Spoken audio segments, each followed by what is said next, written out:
Hello, welcome to the T Sports Network, the home of tabletop sports and wargaming. That's what we That's kind of what we call it.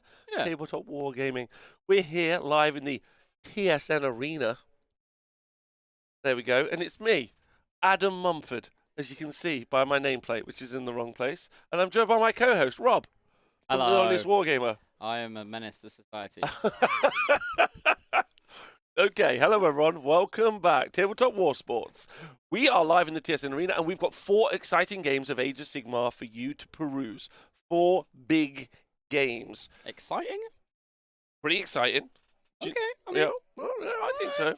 Okay. Yeah, we just had our previous round.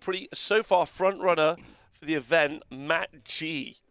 What? You think he's maybe going to win the event? I honestly still don't know what his list does. Okay, perfect. So, he's been Soulblight Gravelord, so Matt's still in the run-in for the win, although we still have others. He's up against Kieran Alander, and Kieran is no slouch when it comes to wargaming. He's not, no. He likes to play in a very similar way to Matt G.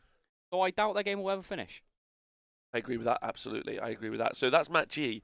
No, not Matt G, Kieran. So those two are going to play slow, steady Warhammer.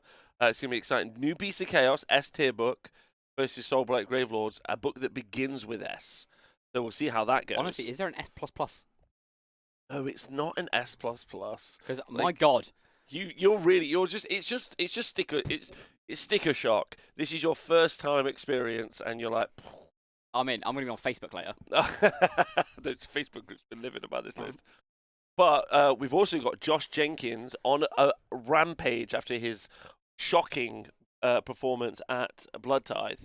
Is back 0-5. 0-5. Now he's 2-0. Yeah, he's 2-0, looking for Nagash. 3-0. Can he go up against his long-term, lifelong friend, Matt G, for the final? We'll see. But stopping him is my friend, Mr. Nathan Prescott. Your friend? Yeah, with goblins and spiders and even a few trolls. So we'll be looking at that game in a moment.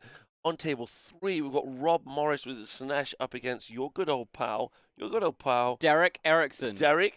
But we're not friends anymore. Because Derek did not invite Adam to his wedding, so no longer friends.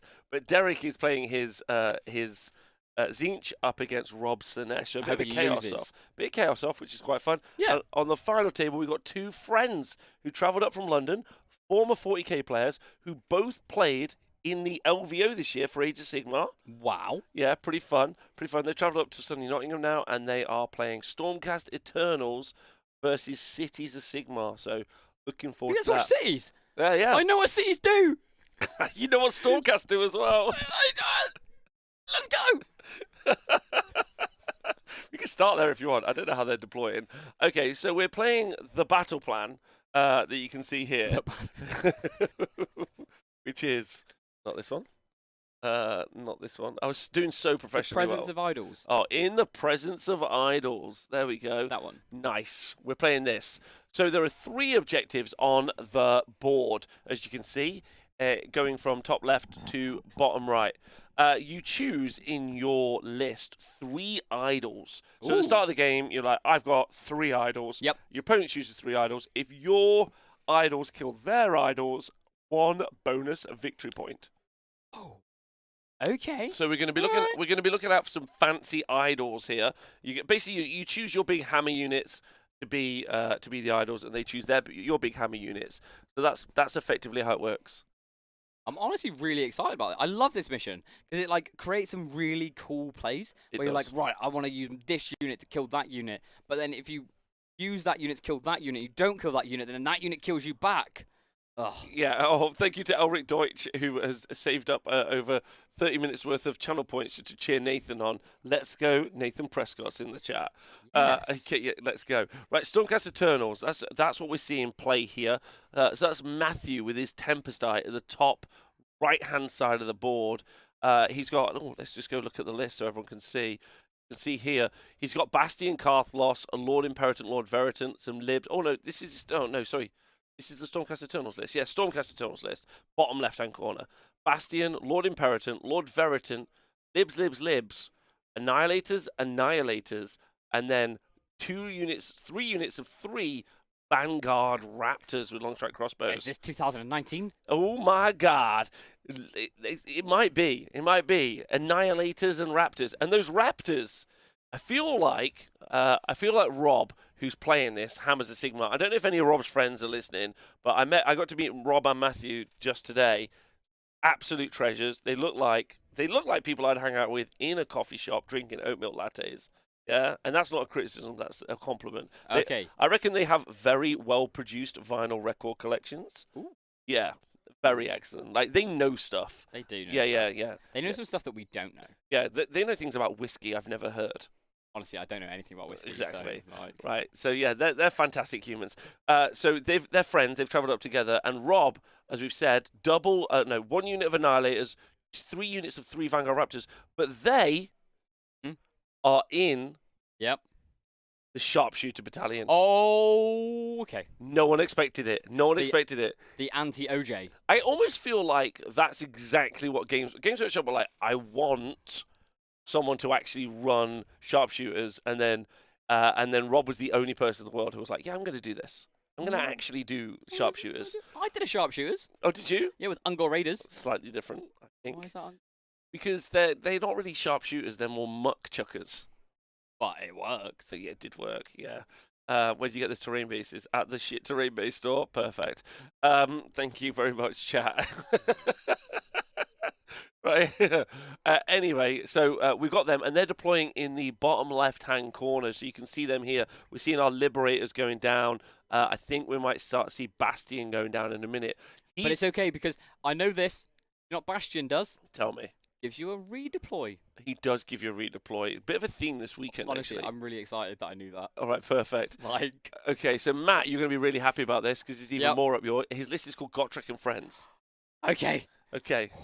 Now you really know what it does. He's got an Anointed on foot with the Arcane Tome. I know what that does. Yeah, stubborn as a Rhinox, counts as 10 on objective. Yeah. Battle Mage and Cogsmith, get ready. Only 60 points for a Tunnel Master. You'd love to see it. And then Gotrek. Okay. But then something I don't think we've seen in a long time, Dread Spears. There are 20 Phoenix Guard. Sorceress. There's no Sorceress. Why have you got Dread Spears? They're just cheap battle line. Alright, I'm in. Right, and then some Dracothian Guard Fulminators, and then a Hurricane. I know what a Hurricanum does as well. Honestly, these are just such legit, these are just pure, good, wholesome human being lists. Like they were like, hey, he didn't know what was going on last round. Yeah, we'll give him a chance. Yeah, I'll let these two babysit my kids. That's like, how wholesome they are. I know what Gotrek does. Yeah. I know that Battle Mage is going to be casting a spell on him to give him +2 to charges. Oh my god. Like, I'm honestly so in. Okay, perfect. And the fact he's a Gur Battle Mage. Are you ready for my Age of Sigmar knowledge? Yeah. And because we're playing in the realm of Gur, +1 to cast. Amazing. Absolutely amazing. So I'm not sure who's... I think Gotrek, the Phoenix Guard, and the Fulminators are going to be his idols. On the other side... You think? On the other side, I think it's just going to be the 3 units of 3 Raptors. I don't think it will be. Oh, really? Because they've got to be on the board. Maybe we can find out from Mark who the idols are. Because don't forget, your idols have to deploy. You can deploy it on this because there's nothing in the cities list that's going to be. There's nothing that's going to gank you on the first turn. Oh, maybe. But I bet he won't. I think he should put them on the board. But I bet he won't. Well, let's see. He has the Fulminators are at the top here. We've got a Dread Spear clump in the middle, maybe with some Phoenix Guard. Phoenix Guard just here. But right for now, absolutely no. And are we into the first turn? We're not getting any info from the table boss. I hope he's okay. Did you break him? We are signing into the table boss chat. Yeah, it says he's talking. We can't hear him. Oh no. Oh no. Maybe he's muted himself. There we go. Yeah, we got him now. Yeah, we got you, baby. Fulminators, Phoenix Guard, and Gotrek. And for Rob, all 3 units are long strikes. Where are they? They haven't deployed yet. So they can't be idols. Oh yeah, let's find out if they've deployed. Have they deployed? And then check to see whether or not they could be idols. They're not Please, table boss. Because they're not allowed to be idols. Because the issue if you go to table 1. So I'll talk about the issue when we go to table 1. Let's go to table 1. So table 1, you got Beasts of Chaos. Uh-oh. Now Beasts of Chaos love to deploy off the board. Okay. Which means that picking an idol is really tricky for Beast of Chaos. If you have, you can null deploy with Beast of Chaos. Yes. So if I null deploy, can I choose no idols? Mm-hmm. So then, therefore, they can't get any bonus points versus Yes. my idols. That's pretty legit. Yeah, it's really good. That's a legit strategy. So Kieran's got an Incarnate in his list, so he'll be deploying that. But that also cannot be an idol.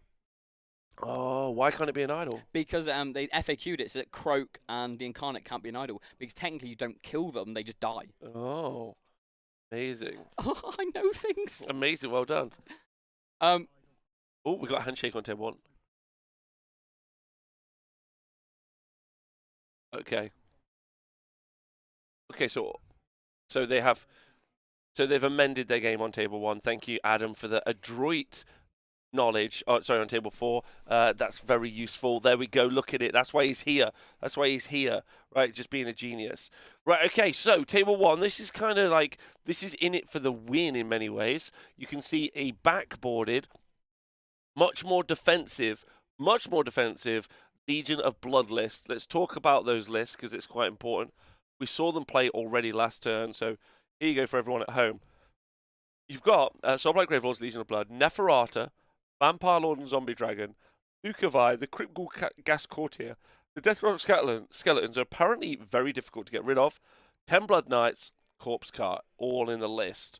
So let's talk about what we're seeing there. So we've got this unit of Blood Knights here, Nephi, and the Vampire Lord and Zombie Dragon. I didn't realise, those Blood Knights, Yep. so 3+ base save, Correct. right, 3 wounds each. Yeah. Which is unreal anyway. 30 wounds. But there's a spell to make them ethereal. Amazing. But good ethereal, not regular ethereal. So they ignore negatives. It's not. Yeah, it's only ignore negatives, not ignore positives. So you can stick a Mystic Shield on them, and then they're a 2-up save. Or all-out defense Mystic Shield, and then they're going to be on a 2-up save ignoring Rend. Oh, no, they ignore all Rend. No. Yeah, 100%. That's what Neferata's spell is. Really good. Really What? Good. Ignore, yeah. I just thought it was normal ethereal. So you basically essentially have, so that Zombie Dragon is on a 3+ save with ethereal. Yeah. And then you can have the Blood Knights on a 2-up save ethereal. 2-up save ethereal. And the Zombie Dragon, when he goes in, yeah, does like 40 odd damage. But he also ignores ward saves with a heroic action. Legion of Blood, baby. I mean, luckily, that's not going to really impact here because Beast Chaos have like no ward saves. They have no ward saves. That's true, and also like the fragility of it is quite interesting because it's, as you say, it's not overly fragile unless, as we saw in the last game, you have a ton of mortal wounds. Yeah. Which the Beast of Chaos have some opportunity for for some mortal wounds. But the major threat, if we go and look at Kieran's list, and this is, in my opinion, a very good list, very fun. And to quote Cabbage, but also Kieran on the table, 9 Bulgors are a drug. Yeah, you just can't get past it. 630 points of raw, absolute cow power. Yeah, going to charge in. They're going to use the artifact. Is it the artifact? No, the command trait, Bestial Cunning. So they're going to deploy it outside of 7 inches. Yep. They've got a banner that gives them, I think, +1 to charge. And then when they come down, because they're Beast of Chaos, they get +1 to charge as well. So they're going to be charging on 5-up re-rollable charges, which is pretty good. A Doombull, Great British Shaman, Beast of Chaos, Zangor. And then we've got a Cockatrice, some Morgite Chaos Spawn in there as well. I can't wait to explain that to me. And then also some Krunspine, Incarnate of Gert, and Soulscreen Bridge. So, Adam, the Spawn. So there's a big hammer unit of 9. Okay, no worries. There's a big hammer unit of 9 Bulgor, right? They're going to come 5 away and then charge and then re-roll. But the problem is that's not going to be useless into something where they don't deal with Rend, right? Only from the board edge, though, right? Absolutely not, Hazel. I love what you're thinking, but it's Deep Strike anywhere on the board. Anywhere on the board. Right, so that's really nice. And so they're not currently on the board. What is, though, is this Incarnate, 18 wounds. Don't forget, at level 2, if you kill it, it goes down to another 18 wounds. That's how you kill it. If you don't kill it out, don't drop it a level, it's going to heal all of its wounds up.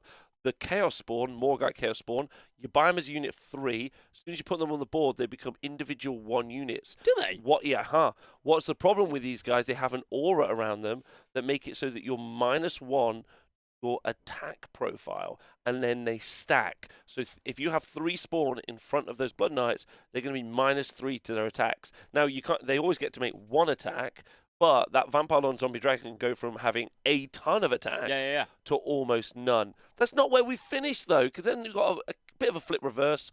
We got Deathless minions, no. uncontrollable minions. That's not what it is. A minion of some description. The Minion movie, something like that. It's Great film, by the way. Great film. Doomed minions. Ooh. Doomed minions. Not normal minions, only doomed minions. Oh, perfect. Thank you so much. Oh, that's great. Yeah, we got doomed minions, and they're up in this top right-hand corner. The Vampire Lord Zombie Dragon, whenever he fights something, other units around him can hit on 2s. Even if they previously hit on 5s, they can now hit on 2s. Well, so it's you pick D3 units, right? Yeah, D3 units at the start. It's a bit of a rubbish one against Beast of Chaos, really, isn't it? Yeah. Because obviously the whole army's off the board. Yeah. And you got to do it at the start of the battle, right? So you have to choose those units. It'll basically be between the Incarnate, Spawn, and the Cockatrice. Yeah. So it's almost, it's not bad, but it's like it makes it a lot worse because that Zombie Dragon, a lot of his attacks hit on 4s.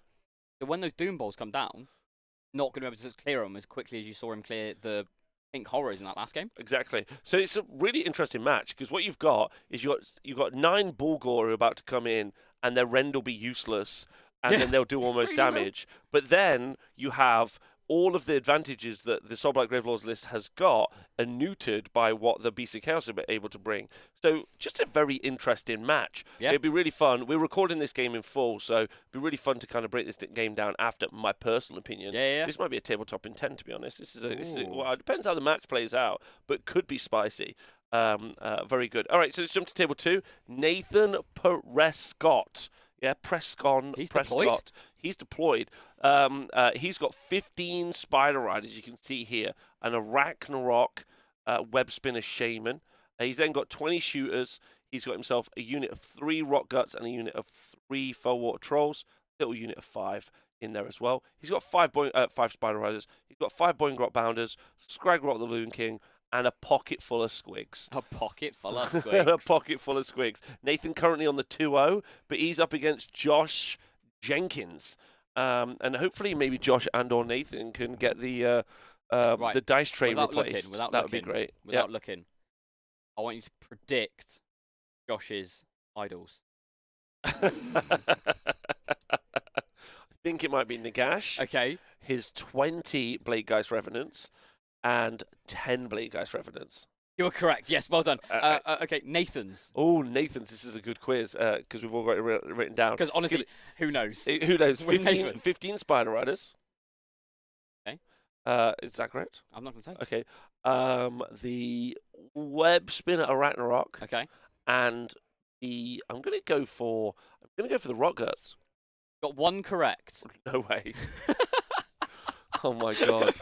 What is it? So Nathan has chosen the Rock Guts. Yeah. That's the one you got right. Well okay, done. perfect. Well done, mate. The Boingrots. Okay, okay. Outside choice. Yeah. And the Fellwaters. Okay, that's very odd. I think now not to like say anything rude, but it's just because they're all they're close to each other. So I think he was like, that one, and then and then just those. That one. Yeah, those ones. Yeah, that's kind of perfect. So they're there, and as you can see, Nathan's already on the first turn. First turn already cast the endless spell. Scuttle-Tide. I know things. Yeah, okay. Just to jump back to table 1, Okay. Kieran is taking the first turn. So see if he's going to try and drag out some of these units, maybe to try and get a Bulgor charge. This will be an impassable piece of terrain. So Matt going to be trying to use that to his advantage, I think. Don't forget they need to try and grab these objectives. We'll see what happens. I really like Matt's deployment here. Very defensive. Really, well, it's more the so you've got over here. This is a double screen of skeletons. So if you look, it's split down the middle there, and it means that if Kieran drags one unit towards the border edge, he's still got a screen. Yep. Which I really like. So it means that like those Bulgors won't be able to just smash straight into the Blood Knights. Okay, I love that. That's pretty fun. That's very, very exciting. Table 2, just to let you know, we do have Nagash, 20 210s of Blade Geist Revenants. That's what's up against the Gitz. Let us know who's in the chat and who you think is good.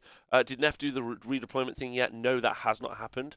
And that is, we are at the end of that turn. Beast of Chaos are definitely going first. That's all over. I have a feeling that Matt's just done his deployment. He's happy with it. Gitz are going first on table 2. Table 3, we've got Rob Morris with his Slaanesh army against Derek Erickson with his Tzeentch force. As you can see here, we've got 20 Pink Horrors. We have Iros, and then there's a cockatrice next to Kairos, and then on the left of Kairos, you've also got another cockatrice. And those two cockatrices are brilliant with those 20 pink horrors. Yeah. Because those 20 pink horrors are 100 wounds. 100 wounds. And then if the cockatrice is within 6 of you when you're in combat, on a 4+, you can only hit on 6s. So it's hard enough to do 100 wounds anyway. Now imagine you can only hit on 6s. Yeah, pretty rough. Yeah, a little bit. Pretty rough. Okay, thank you very much. Now, we did hear from Rob before that he was just generating a lot of depravity. Super keen about that. In my opinion, and it's kind of odd to see his deployment here, but I'm going to go for this unit of 10 Slickblade Seekers should, in my personal opinion, go into the horrors. And there's a reason. There's a reason for his. Do you reckon they're his idols? I do. Keeper of Secrets, the Chariot, and the Seekers. Derek's. Oh yeah. You're never gonna get Derek's. I'm not gonna get him. It's gonna be the Pink Horrors, Kairos, and the Curseling. Kairos, Curseling, and Gaunt Summoner. Ooh, not the horrors. Okay, that makes sense. He is going to lose the horrors though. That's going to be the point. Do you really think the Slaanesh have the output? Yeah. Again, we kind of talked about this last round, but we'll talk about it again.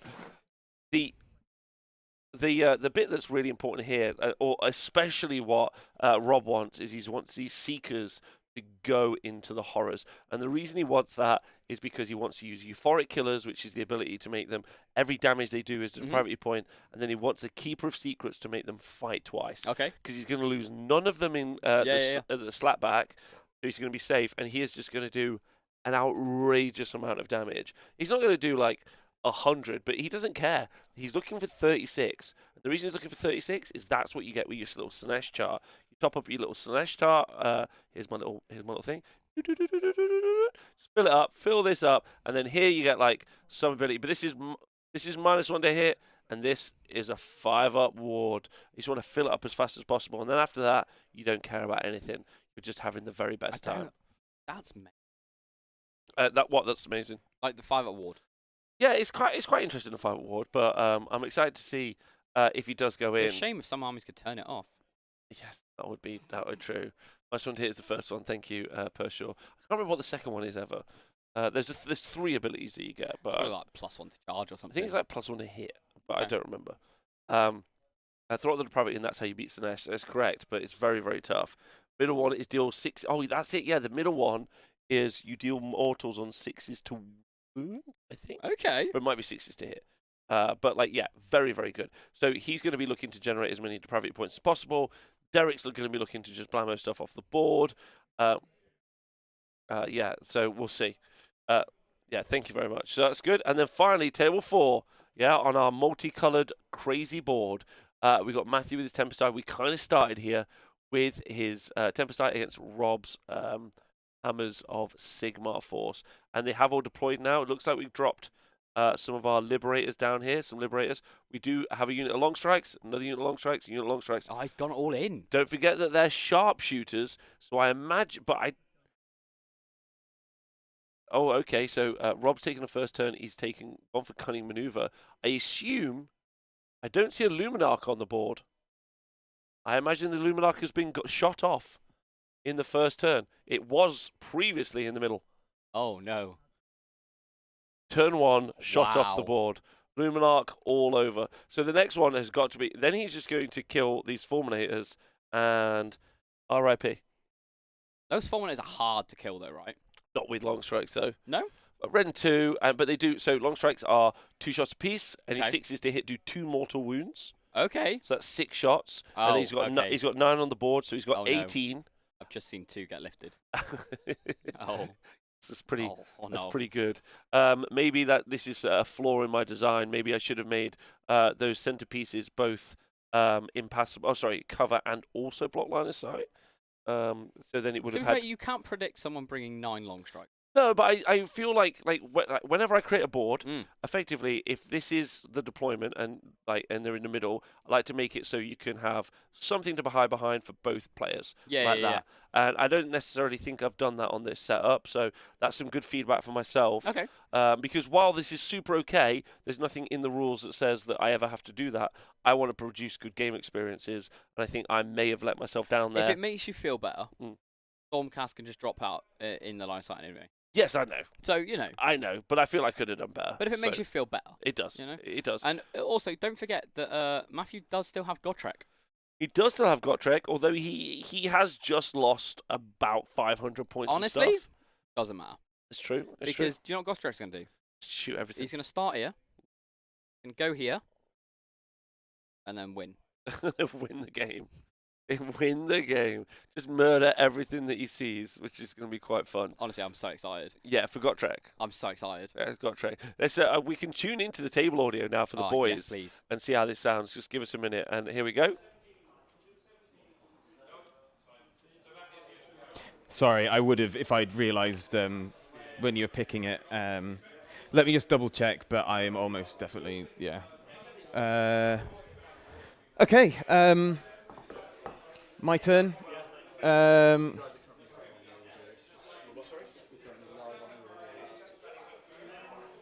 Cool.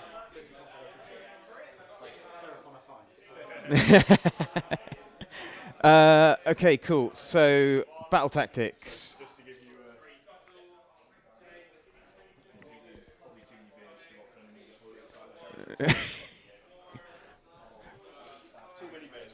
Yeah. I'm going to go with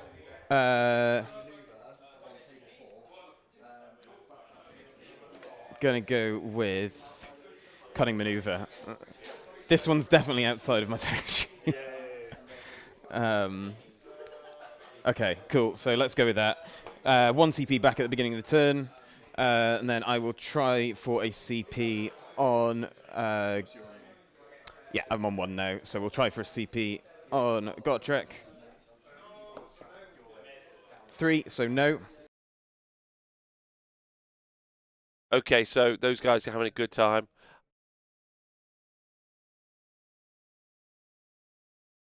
Yeah. Yeah. So, a lot of feedback about the overlays. I appreciate that. I'll try very hard to make sure that gets updated for Worlds. I hope you all. I know you all appreciate that it's a lot to organise, especially when it's over 4 tables or 8 tables for Worlds. It's definitely something I'll have looked at before we do get to Worlds. Can we get an on-the-ground camera? I'm afraid we don't have enough people doing on-ground the camera. Even this very basic setup is me and Adam talking and our lovely table boss Mark and someone running the event. So I hope this is good enough for now. We will get a roam. We will try and get the PTZ sorted tonight, so we could do that. And I hope that helps. Yeah, the just for everyone to be aware, the score is. I mean, there is a scorecard as well, but we'll show you that in a bit. Currently, it's 0-0. I hope that helps. But you will be able to, as we get later into the game, we'll be able to pop up a scorecard so you can see how the score works. But right now, it's obviously 0-0. We don't know who's held more. We don't know anything else. But the overlay does have that potential. And I think I'm going to make it so that those are publicly accessible in the future, so people can just click them themselves and kind of get an update for themselves to, kind of analyze.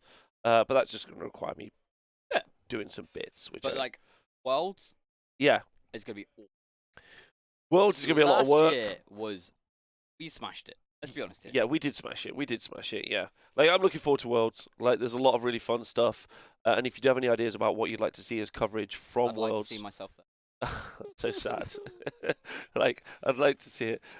It's pretty good. I'm looking forward to it. Like, one of the bits that I don't know if this is worth it, Adam. It's just kind of the feedback I've got.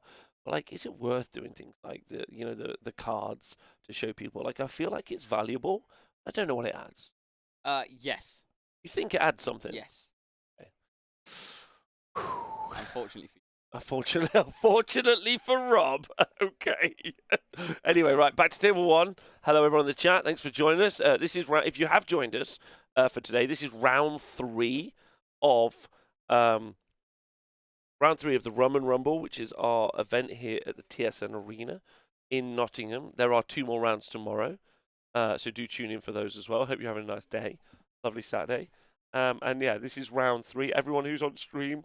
Well, there's only 16 players here, we've only got 4 undefeateds at the minute. So that's table 1 and 2. But we are also bringing you some of the other games, which is fun. How's the rum meta shaping up? Pretty interesting. Turns out that we've got a new rum leader, which is cherry rum. No. Mango rum. No, not mango rum. Oh, it's pineapple rum, and it doesn't feel like you're drinking anything. Yeah. Oh, really? Okay. And about 10 minutes before we got on, I may have had a few. Oh, interesting. Yeah, well, that's good. Exactly what we want. Oh, so yeah, it's shaping up pretty good. Everyone out there on table 4, just to bring that back to you for everyone. Matthew, Rob just forgot to do something in one of his turns, and he blamed it directly on the overabundance of free alcohol. I was like, listen, I want you to be having a good time. I don't care about anything else. Not a nice time, though. Yeah, just have a good time, right? You're meant to be here having fun. It's the weekend. Everyone's meant to be having a good time in their day. So if you are having fun out there, or you're enjoying watching the hobby and stuff, one of my favorite things to do is, if you do have the time, and I'll get back to the game as soon as I've said this, I'd love you to tweet a few pictures or of something of your setup, like why are you watching it, and then just tag us, like tag me at 6DiceSkills, or tag T Sports Network. I love seeing those pictures of like the thing on the big TV. It's pretty cool. Just don't tag me. Yeah, that'd be really good. And also, give me money. Good sportsmanship to allow your opponent to make a move during your own turn. I'm not sure what that means, buddy, but okay. That's definitely not happening. Okay, right. Matthew and Kieran on table 1. This is probably the game. this is for the win. Oh, you did see. Look, we have seen unit of skeletons have been charged by a unit of gore. Oh, the Gorin. Now, the Gore are quite cool because when they charge on I think at 2 or 3+, they make strike last. I mean, in this situation, it doesn't actually matter that much because they're going anyway. But Gore aren't terrible in combat either. No, but I think what we're seeing is like a trading game, right? So we have seen one of the spawn dropping into this bottom right-hand corner, to grab this objective. So now Kieran, not overcommitting, although he has also put himself another unit of gore here, he's held 2, so 1 and 2, but he's actually held 3, so it doesn't matter. But importantly, he's held 2 and he's held more. So, but he's been pretty casual. What I think we're seeing with this unit of gore here is he's looking to trade off into these skeletons, kill this skeleton unit down. Then the next turn, maybe drag this unit out. Then he can charge the Bulgor in. Okay, yeah. The problem for him is skeleton warriors. Why are they a problem? So skeleton warriors have got, Adam, you ready for it? Great recursion. Ooh. Yeah, I know, such a good word. But what they've got is the ability to bring back more skeleton, well, not more, but like return slain skeleton warriors. Okay. Every combat phase. So basically, you roll a dice for each one on the unit in the combat phase. At the start of the combat phase, that's very important. It used to be when they activated, but now it's the start of the combat phase. And then for every 5+, you put a skeleton warrior back into the unit. So that means if you've killed the unit down to 1 skeleton warrior left, they're more likely to bring loads back. Oh no. If you only killed a couple, less likely. But they just keep staying around. So those gore who normally would win probably you'd have like a fun engagement between those little 10-man, 100-point-ish units. Yeah. And you'd normally be like, oh, actually, the Gore charge, they're more of a combat unit, maybe they'll win. In this case, the Skeleton Warriors are always going to win that, and he's never probably going to ever be able to punch through that unit. And that's pretty important. Well, that's the problem that Derek had last round, wasn't it? Yeah. He was just saying that he didn't want to commit to them because they're an 85-point unit. Yeah. But he also couldn't kill them. Yeah. I think what will be really interesting is units of 30, because you're going to be able to bring loads of them back each combat phase. You've also got you've also got the ability to bring wounds back with Neferata, with the Vampire Lord and some other stuff. So there's already some great opportunities to bring those models back. So I think these Skeleton Warriors here are going to be safe. But the problem for Matt is he doesn't have anything like resource-wise that he can commit that isn't very valuable. He doesn't want to come outside his castle. Comes out, some Bulgor, just go get him. But he has to come out of his castle because he needs to go grab the points. And then you say that. Bulgor actually. The Bulgor kill, it's quite interesting actually. That's the other point.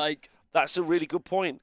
Neferata, like we said, 30 wounds on a unit of Blood Knights, 2-up save, unrendable if they got Neferata spell on it.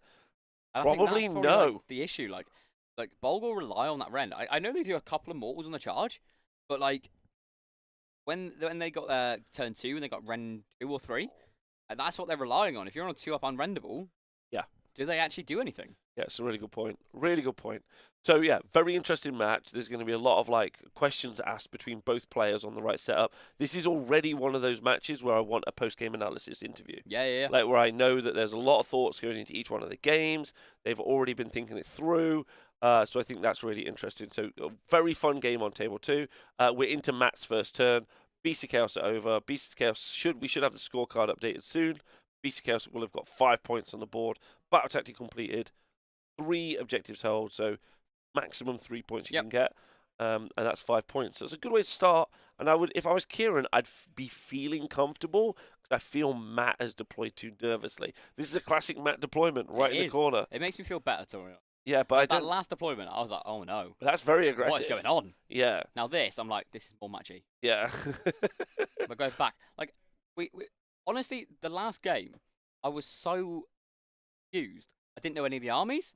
Matchy was deploying aggressively. I was like, what is going on? Yeah, this is a new 2023. This is a new world. Whereas now, I know some of the lists. You're more comfortable. Matchy is in a corner. Okay, everything is returned. Whew. Everything is Okay, returned. we're back. Right, back to table 2. And we've got Nathan with his Gloomspite Gitz, King's Gitz versus Josh and the Scarlet Doom. As we can see, Nathan has gone much more Nathan Prescott. Yep. He's gone very aggressively. Don't forget Nagash around these Blade Guys Revenants is going to be issuing a 5-up command aura. I mean, it's just natural. It's just going to happen. So he's in there safe and comfortable. You can see Josh here marking out all of his spells. Love it. For Nagash, you'd love to see that. So he's got the opportunity to cast a bunch of spells. It'd be awkward if you rolled a double 1. Very awkward, yeah. Because then if you roll a double 1 for everyone at home, then what happens is you can't cast any more spells and you take D3 mortal wounds. Yeah. And when you're an 8 cast wizard, you want to cast you want to cast all of those spells.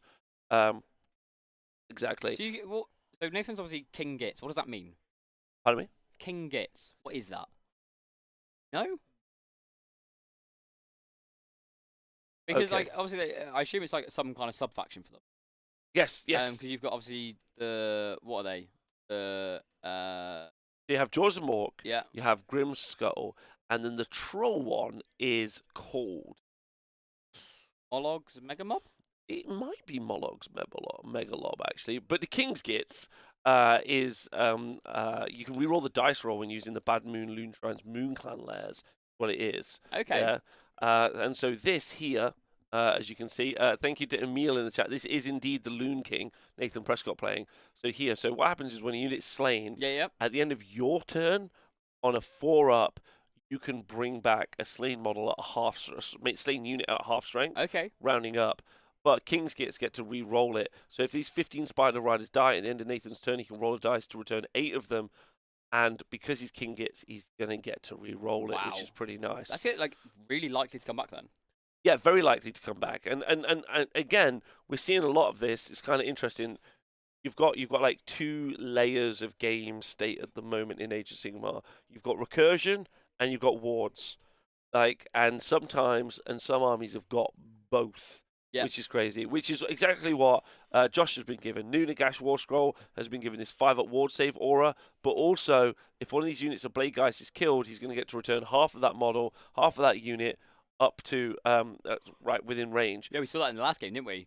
Those 20 died and you brought 10 back. We did. So it's just going to be like the game state itself right now is very interesting, and armies that can't play in either the 5-up ward meta or the returning models meta or summoning meta are definitely in a worse off place. Thinking of things like ogres can't play in either of those 2 metas. Sigmar can't play in either of those 2 metas, which is pretty rough. Iron Jaws, Cruel Boys. So a lot of those armies can't engage in that. New OCRs could do it really, really well. Corn kind of. KO. KO definitely. So there's a very interesting kind of game state emerging, but I think ultimately, even though those things are true, as like a game state, honestly, it's just about raw output, and that's what we're seeing at the moment. We're seeing some very high output armies. This Gitz army isn't the best example of like the highest output you can get, but there's some very strong output in there. Nathan not playing the cutting edge Git list? Who knew? What? It's just some stuff he's got. No way. I'll paint it. I painted. He actually painted all of those ones. Anyway, Josh's first turn. So what's Nagash going to do? against this. Feels like a smart play from Nagash is just to ignore maybe this quarter, although he might move a unit around. But I imagine he's just going to run into the center here. What do you think? I mean, like, there's a couple of things. He's got because honestly I don't know the Nighthaunt spells well enough to tell you what exactly he can do. But I assume he's got some tricks he can do, like blast a couple of spells out, get some defense abilities off, like Mystic Shield, and then maybe just sort of throw those 20 Blade Geists straight in here. 20 Blade Geists, potentially even Nagash around the corner here. Screen here with the Blade Geists, have like a wall here, and then you just try and control the center. Josh is probably going to go down on the primary in this turn, and I think that's probably okay. Yeah. Because like when you're playing an army like Nathan's, where it's just going to swamp the board, and you've only got 4 or 5 units, you just got to accept that you're going to go down on the primary, and then later on come back. Yeah, I agree. Like the battle tactics for Nighthaunt are okay. Like they're not as easy as some of the other battle tactics that we're seeing out there. Interestingly, like with Seraphon just come out, they've got an incredibly powerful army in output and also summoning, but their battle tactics is a little bit harder. Soulblight Gravelords a little bit easier. So it's really about those. Gloomspite Gitz are okay. Okay. But the Gloomspite ones is this event at the arena? It is Mr. Jacob Berry. It is at the arena. Thanks for asking. Wish you were here, you superstar. Yeah, but Tough Crowd are too scared to come over. Wow. Never agreeing to any dates to come over. Just saying. Clearly terrified of lit. Okay. Okay. The entirety Right. of Tough Crowd, terrified. Woo! Woo! I can put you on the screen for that if you want to tell people. Like Terrified. terrified. I don't agree. I would like you to know the Unspoken Gamer or T Sports Network do not endorse this statement. I do though. Right. Okay. Let's jump to table 3. Here we've got the 12 FPS reload on this, but we've got Derek Erickson on the top right-hand side with his Tzeentch. And if you look, we've already lost a load of pinks. What did we lose the pinks to? Interesting. Blissbarb Archers? Oh, of course, the Bliss Barbs. That's a great shout. Bliss Barbs here. Yeah, have started to whittle into these. So he hasn't gone for the early.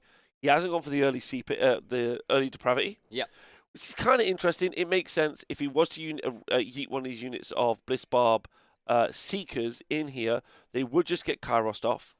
So he doesn't have to engage with that. Don't forget, you get 6 temptation dice each battle round. And what do? So then you effectively offer them to your opponent when they like miss or something like that. Yep. And then you get to roll. They get to roll. They get to either take D3 mortal wounds on the unit, or they get to like succeed with that with the destiny not destiny dice, the depravity dice. It is like weirdly. It is weirdly like Could you that. imagine Derek right now? He's like, I've got destiny dice. But if they take it, you get D6 depravity. Okay. So effectively, you've got potentially 6 times D6 depravity every battle round, which is pretty good. So you scale. You scale quite nicely, right? Right. So Hazel doesn't agree though, because she thinks you just take the mortal wounds. But we saw that earlier. And then we saw Karazai just die, which is kind of interesting. I mean, it really, really depends on what's like being tempted. Because like, if it's a character, then obviously don't take the mortal wounds, die. But like, if it's a unit of like, I don't know, pinks, you're obviously gonna take the mortal wound, right? Like, it's. Do you know what I mean? Like, it's not a clear decision. But obviously, on like a big unit, just take the mortals. On like a character, probably don't take the mortals. Yeah. And actually, like D6 of them isn't actually that bad. No, but like D6 depravity isn't horrific. No, but it's pretty cool. Like 6 times D3 mortal wounds. But that's the thing, isn't it? Yeah, like, yeah. Well, I think what's nice about it is you're like as a player. I've spoke to a couple of people who've played Rob so far with the depravity mechanic, and they've said they've really enjoyed it. It's engaging because you're always given a choice by your opponent. Yeah. Which is quite fun. So they've said that they've had a nice time with it. No, the depravity is a really interesting one. So just jumping back to table 1 very quickly, one of the games that potentially is for the win. We've just heard the priority roll has been rolled, and we have been able to push out a unit of skeletons into the bottom right-hand corner, and they have been able to cap this objective. But that is it. And so Matt has gone down on points. I'm pretty certain he's going to get his battle tactic, 2 points. Unless I'm missing something somewhere here, he's going to get 1 for the primary. Okay, so how did he? Where's he got the other secondary? The other objective. He's got the bottom right hand one, but where has he got the other one? That's the real question. Oh, it is 5-3. I was correct. Nice. Is Matthew being too defensive in your opinion? Yeah, very, very, very potentially. But Matt's a late game player. I actually don't think that at all. Because the thing with Beast of Chaos is like they have to come down turn 2, and why force yourself out turn 1 when don't forget it's just 1 turn's been played. Like, and actually now Kieran has to bring himself down. Like, why would you risk pushing out and then let him do whatever he likes when you can stay in your castle for an extra turn? Yeah, you're going to go down on points, but then you know exactly where his whole army is. Yeah. We've had a question in the chat from the Kawaii Penguin. Hello, happy Kawaii to you. Can you use the BOC, Bestial Cunning Command trait and Dewball if he's in reserve? There's a real good question about that at the minute, but Worlds has ruled that you can, and because we're coming up to Worlds, feels nice to just continue on with that in that like mindset. So Worlds say you can, so I'm cool with it happening. I think I don't see why you can't. There's no rule on the rule. Well, there's normally you can't use an ability when off the board. And is the real question is a command trait an ability? It's not really been addressed or covered. So there is no generic ruling where that's happened before. Worlds is in Amsterdam this year, and therefore but it's been FAQ'd right now by Worlds, and I'm cool personally to go with that as an example. So that's pretty good. Matt could be too defensive, but I think he's looking to play. What he's doing right now is he's just saying to. Kieran, do you have the battle tactics that you need to keep doing this? Yeah. So Kieran's won the priority, and obviously he's given the turn to Matt. Yeah. And the reason for that is everything in the Beast of Chaos army that's currently off the board has to come down this turn. Yeah. And so that's pretty important because now Matt at the top has to unfold his army and put it on the tabletop. And you can see there he's taking his time. Honestly, I don't think I'd just be scoring another 3 points and be like, cool. Now come down. I've got another 3 turns. I'm going to take your army off. That's true. That's very true. I think you just accept you're not scoring much this turn. Okay. And you just say, because the issue is Kieran's now on for a double. Yep. And if you unpack too much and then you go, right, your beast army's down, and then you win the double, that could actually hurt him. Whereas actually, this is hurting that much. Yeah. And it would be a 4 points difference realistically, because that Matt will be on then 6 points, and Kieran go up to 10. Yeah. That, it sounds like a lot, but maybe your army turn 4. Yes. Yeah. It is a lot. It's a lot. Okay. Really, really interesting in my personal opinion. I'm actually quite looking forward to see what. The thing is, this is the turn where Beasts really gets decided. Because if you win the Prio into 2, it's such a relief for a Beast player. Because you can go, cool, just take the turn. And you essentially give them another wasted turn. Yeah. So the concept is that you know how these armies are working. What's interesting is I'm not even sure Matt needs to be so defensive because I don't know the Bulgor even kill anything. But what Matt's not trying to defend is the big unit of Blood Knights. What he's trying to defend is the much more unsurvivable Neferata. Yeah. That's the bit that he's keeping. And also Matt is not a resource hog. What I mean by that is Matt loves to finish a game with every one of his resources still on the table. From my watching him play, which is kind of interesting, sacrifice stuff and throw it away. He's kind of like a counterpoint to Nathan. Nathan's quite happy to lose bits because he trades pretty aggressively. Yeah. And Gitz play quite nicely like that now. He's a good trader, and he's comfortable even with Josh set up on the double to push a bunch of stuff forward because he's said to himself, "Cool, your combat army is going to be able to hit my unit of spiders. I'm going to be sick on you with my trolls, and then I'm going to hit you with my rock guts. I'm maybe going to countercharge you with my spiders." Mm-hmm. So he's happy with that. He's like, cool, I don't mind losing 10 dudes. Matt is allergic to losing 10 skeleton warriors. Terrifying. Yeah. And that's because he's always played a very resource-light army. Yeah. Because he played Techless Castle. And while it sounds like it does a lot, and it does do a lot, if you lose 10 wardens, you've lost your screen, and it's all over. Yeah. So he's probably still there right now. 55 feral wild hogs resource. That's Nathan. That's how Nathan plays. So interesting kind of matchup. We've seen Josh unpack his army now. He's pushed forward his Blade Geist Revenants. Nagash up the middle. Another unit of 10. Another unit of 10 Blade Geist Revenants. So that's kind of interesting because those Blade Geist Revenants to the side have grabbed this objective or started to grab this objective. They're up against these shooters. Nathan hasn't really bought anything. Nathan hasn't bought anything like his Boingrots. I don't see his Boingrots anywhere on the board right now for running forward and doing any damage. Oh, they're here. So they have a good threat range. They could come down here and take that, and they're very small points-wise. Okay. They're only that then don't cost a lot, but they would trade well, and that would clear that. They're outside of the Nagash bubble now, so they're less survivable. They're still in Nighthaunt, though, so they can use Discorporate, the command ability that will give them a 5-up ward save. Yeah. So they're in an okay position, so that's a nice, comfy trade. Very. It's a +1 to yours, right? But the no. So Nagash, Discorporate adds +1 to your either way. Whatever Nagash's allegiance ability is separate. Sorry, Nagash's ward save is separate. So you can't get a 4-up ward. No, save? you can't. Okay. You can't. Whichever way round it works, you can't ever get the 4-up ward save. Basically, because it's deathless minions, which you can get +1 ward save also in. You can get +1 ward save in Soulblight Gravelords as well, to a 5-up ward save. Of course. But you can't ever improve Nagash. Okay. 4-up. So hope that helps. Great, right? That would be good for nobody in the world. KO. Turn it off. Turn it off. Like No. a light No, switch. I'm gonna shoot you. Would you? It's a cute little KO trick. Anyway, so those are our 2 games so far. We're into Nighthaunt turn 1, bottom right-hand corner. Sorry, bottom left-hand corner on table 1. These are the 2 games to take out the tournament.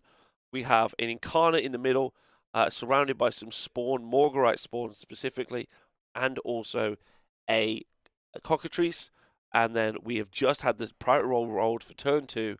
Matt Goldsborough, with his Soulblight Gravelords at the top, has to get involved in the fight. So that's where we're at.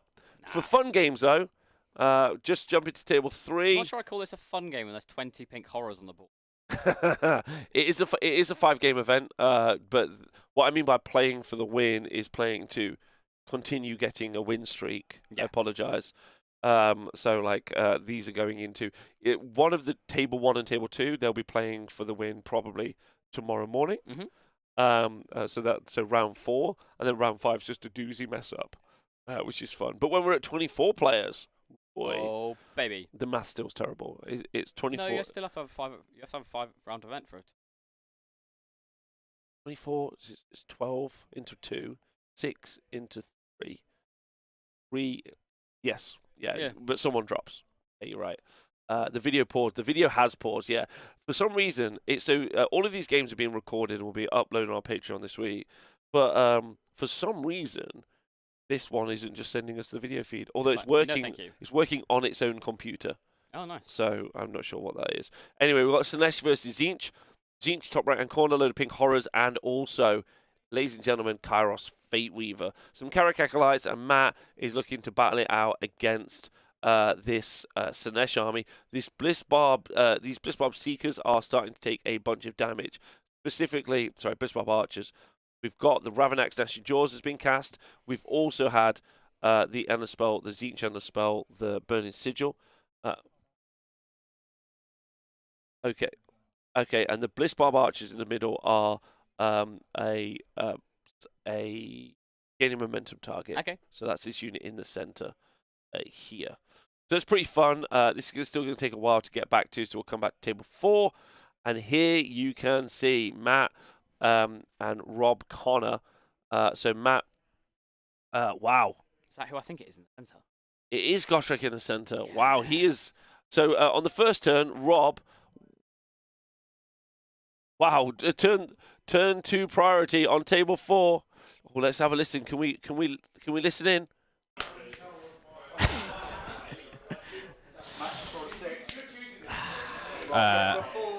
I'm gonna have to take that, I think. Yeah. Matt has got the turn there. Matt has got the turn, so he's in a good position. He's comfortable. He's happy there because he was in some real trouble. For turn 1, he lost 2 Fulminators, and it looks like he's only got 1 left now. He lost 3 Fulminators, and he also lost his Hurricane. And Gotrek in the middle as well. All from this 1, 2, 3 long strike units that have been blamming. He's taking his Phoenix Guard and his Dread Spears, and he has run down the board. Oh, Godtrak's going to be having so much fun right now. Like, Godtrak's going to be able to... Yeah, Gotrek. So Gotrek is now available. There's a Fulminator here looking to charge in. Don't forget there's also Bastion Karthlos in this mix looking for the fight. We've got a unit Bastion ain't got anything on Godtrek. There's still a unit of Annihilators in the sky as well. Doesn't matter. But Godtrek's in the middle now. Gotrek owns this one particular objective. It's his. And that's it. So he's here, which is pretty fun. But the rest of the units are trying to grab these objectives. But Matthew really needed this priority because he had very few resources left. Oh, yeah, and he got in a lot of trouble in that turn 1. Yeah, and sorry, Bastion is actually up the top here along with his Aether Wings. So Bastion's never going to be able to fight Gotrek. I mean, he could. He isn't. But he could. He'll lose. Do it anyway. Bastion, Karthalos. But unfortunately, yeah, he's not going to make it. So that's pretty tough times. Let's take a listen to the players and see how they're enjoying the game. Measure from the objectives, so those objectives are more than 12 inches apart. Sounds right. That's right. Correct, yeah. Yeah. So this is the objective. This is just to help, basically. Yeah. This is to help you know The control zone. Yeah. The control zone. So we are good to go. So your banner's held high, right? Banner's held high, yeah. So we're going for banner's held high, which is the city's one. Okay. Then we will do... Finish your beer. Come on, it's Beer Hammer now. Right. Heroic actions. We will Yep. do a Wait. C... When do I rally? I'm going to rally my... I mean, you can do it now. I'll just if you do it want. now, yeah. I'll use a free one, might as well. Get some lucky dice. I didn't bring my Alvia ones. We'll go with a CP on... I think we'll go with a CP... Gotrek, I guess. Yeah. Use that token. Spells. And we're back. Okay, so hello everyone, welcome to the show. We are in, just say hello to everyone. We are in round 3 of our 5-round event, the Rum and Rumble 2023 free rum all weekend. I think 2 or 3 bottles have been consumed already between our 16 players. We have 4 tables of live coverage for you today for this round. Don't forget 2 rounds tomorrow this Saturday. What have we got going? Well, we've got Matt Goldsborough of Team Wales against Kieran Alinda, a fantastic Warhammer player. Playing BC Chaos is being played by Kieran, and he has just won the priority into 2 and given the turn away to Matt and his Soulblight Gravelords Legion of Blood. That is a new Soulblight Gravelords army, and it is a new Legion of Blood army. So it is all from the new book. Matt is down points, but Matt's okay with this. It's pretty much how he plays his KO force, if you've seen it played previously. And he is in the mix. He's going for it. We'll come back to this game in a minute, just kind of cycle through so you can see what's happening. Over on table 2, thank you very much. Over on table 2, we got Mr. Nathan Prescott of the Honest Wargamer fame and also Just Being a Treasure fame. He is up against Josh Jenkins, the Joshinator. Of the Bad Moon Loons. Of the Bad Moon Loons. Not the Good Moon Loons. Yeah, there ain't no Good Moon, which is kind of funny. The Bad Moon Loons versus the Nathan Prescott, the Loon King, officially crowned. There's a lot of loonage happening here. And as you can see, Nighthaunt have got the turn into... Well, this is Nighthaunt's first turn into a very aggressive first turn from the Gloomspite Gitz. You can see this unit of 20 Blade Ice Revenants have charged in to a unit of Rock Guts and also a unit of Fellwater Trolls. So they're here. So that's our table 2. Table 3, very exciting. Derek Erickson with his Tzeentch, 20 pinks in the middle, 2 cockatrices, Kairos, Gaunt Summoner, and a Curseling, up against Rob's Slaanesh force of a Keeper of Secrets, Exalted Chariot, Bliss Barb Archers, and as you can see, they've started to take a bunch of damage, and then some Slickblade Seekers at the back, hoping for that big depravity increase. And then table 4, just having won the priority into turn 2, Matthew with his Tempest-Eye Cities of Sigmar did have 4 Fulminators and a Hurricaneum. They're dead now. They are. But it's still got Phoenix Guard and Gotrek. Here comes Gotrek. Here comes Gotrek. Looking to murder some elves. I'm honestly so excited. Like, I'm so hyped. I really want him to get like a double 6 charge straight into those long strikes. Oh, yeah, I don't think that's 12 inches. I think that's the most hopeful 12 inches you've seen in your life, but we'll see. He's looking to go in there and fight them. I doubt it. But I believe in Gotrek. I mean, but there is this unit Adjudicators over here that he can go fight, which is... and if he gets a good charge, what he could do is hit it, strikes. Slingshot over with the pile-in, give himself the next turn. He's got all of this area to take as well. Hopefully the Phoenix Guard can do the work. There's still some Annihilators off the board as well to drop in. But these long strikes, 1, 2, 3. I really like triple long strikes, actually. Like, I don't. It's very fragile, but like it's problematic.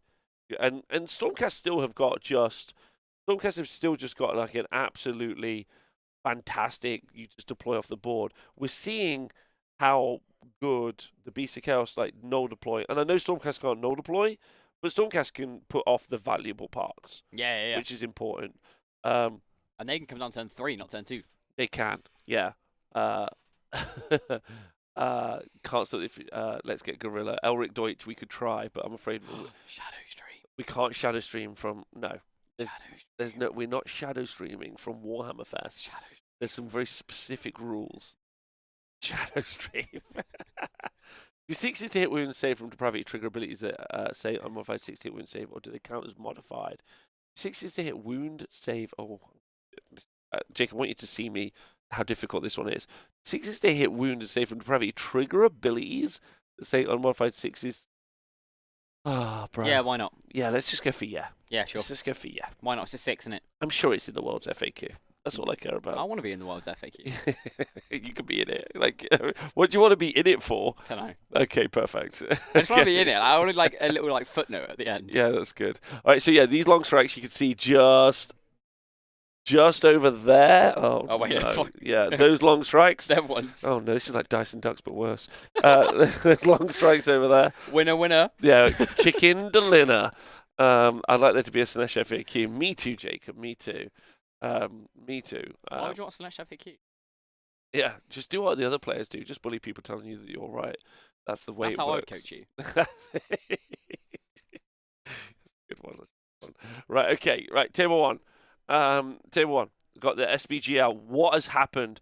So it looks like Matt has done nothing. It looks like Matt's done nothing with his turn. He's shuffled again. L Shuffler. So he's gone and got another 3 points. Kieran's in a commanding position here. I mean, he's not though, is he? He's got the Incarnate though, bro. Think about it.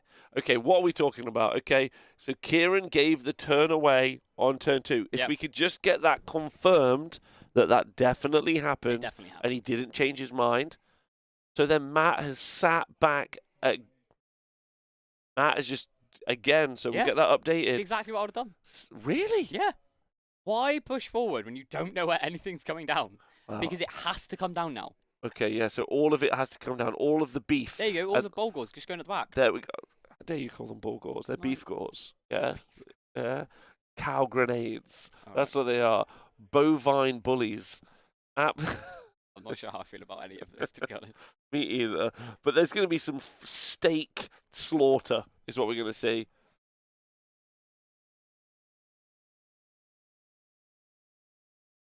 Okay, so Kieran's battle tactic is that the Bulgor have to kill 10 Aid of the Wilderness. The Bulgor have to kill those 10 skeletons over here. So they have, again, we'll say it again, they strike in from 7 inches. What? Thanks to a command trait. When you deep strike in a Beast of Chaos army, you naturally get +1 to charge. They've got a banner guy. The banner gives you +1 to charge as well. So they have a 5, they're 7 inches away, 5 up charge. And then they can re-roll it. Re-roll it. Re-roller. Much Yeah. like how you rolled your R's. Thank you very much. Yeah. Re-roll. Re-roll. So I think this gives them, I think I did the math on this the other day. Okay. It gives you an 86% chance to succeed at the charge. Can you redeploy? No. Setup. Yes, you can't redeploy it because it is indeed a setup. So therefore, very, very successful. So this unit of Bulgor more than likely to get that. It looks like that the beef missile is being kept away from the Blood Knight train. Is this salmon cannon? Is it the new salmon cannon? The bovine ballistic bomb. Missiles. Bomb. The bovine bomb. The bovine bomb. The bovine bomb. All right, we're in. They're back. So yeah, they're I get here. a T-shirt. The bovine bomb. Yeah. Just a picture of a very ugly Bulgor. Yeah. Just really well painted. Oh, the Thank you to Bulgor Mark, our got the table boss. charge. The Bulgor Really? got the charge. Hey, there is a chance you fail it. Like, a battle tactic based on a failable charge is pretty rough. I failed it 3 times. It's pretty rough. Yeah, like, it's good, but, like, committing 660 points to an... it's not even an alpha strike, but, like, you know, like a knockout punch shot, which doesn't happen all the time. Where are those the bovine bombs charged into? Into just a unit of skeleton warriors. Yeah, but like... Sorry, they've gone into the Zangor Shaman. Shaman. Cool. I was like, there's definitely something else there. So how cheap the Zangor Shaman is. Yeah, it's so insanely cheap. It's mental. But yeah, so they've gone in right down here. So that is engaged. So you can see that, which is nice. He's tried to make it so Kieran is definitely like, do you know what? If you're going to commit, you're going to commit all into my Incarnate. But there's a couple of problems here. The Morgite spawn are the major problem. Oh, the spawn have charged. So the issue that we're seeing here is the spawn, their Morgite spawn, they have an aura, so they reduce the damage down, the number of attacks down, which is pretty good. So he's in a massive stress here. I'm really confused. What's confused you? So this is a Zangor Shaman here, yeah? Yep. These are the skeletons here. Yes. So why have the Bulgor like one? So the Shaman has charged in. Kieran's put 1 Bulgor into the skeletons, 1 Doom Bowl into skeletons, the Zangor into the Zangor Shaman, and the Spawn? Yep.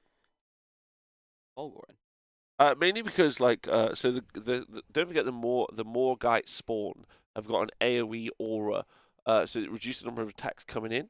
Yeah, So like it's a defensive piece, and then he's got the cockatrice as well. So like, so Kieran's army is a massive, and this makes sense, massive debuff army, and the reason is because he is a Legion of the First Prince player.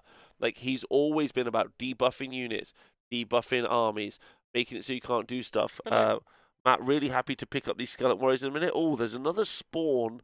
Right on the far edge there of the board. And it does look like they have... Because I assume those skeletons died from the mortal wounds. Yes, charges. Correct. Which is why I was... And then there's 1 skeleton left against 1 spawn. So now doesn't Matt bring them all back? No, now he rolls to see how many he brings back. So we're going to see how many he did bring back. Maybe our table boss can do it. Because the charge...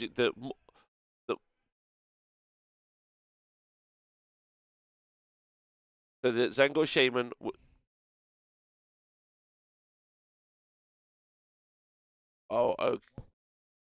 Okay. So the Zangor Shaman, was it the Zangor Shaman who was holding on? Yeah, to so Zangor Shaman had an arcane bolt, and then he's just unleashed that onto that last remaining skeleton in the corner, right? with Which the arrow. Meant that Matt wouldn't have been able to roll for the 5-ups to bring them back. But now, at the start of the combat phase, Matt's going to roll to get those skeletons back. Amazing. So a 6-up ward save on the Deathless Minions means he's going to roll these now. And Matt has brought back 6 skeletons, and then he's going to keep them around there. These skeletons, Kieran's going to be livid about this. He's outside of range. That spawn is not going to be killing skeletons, which means he fails his battle tactic.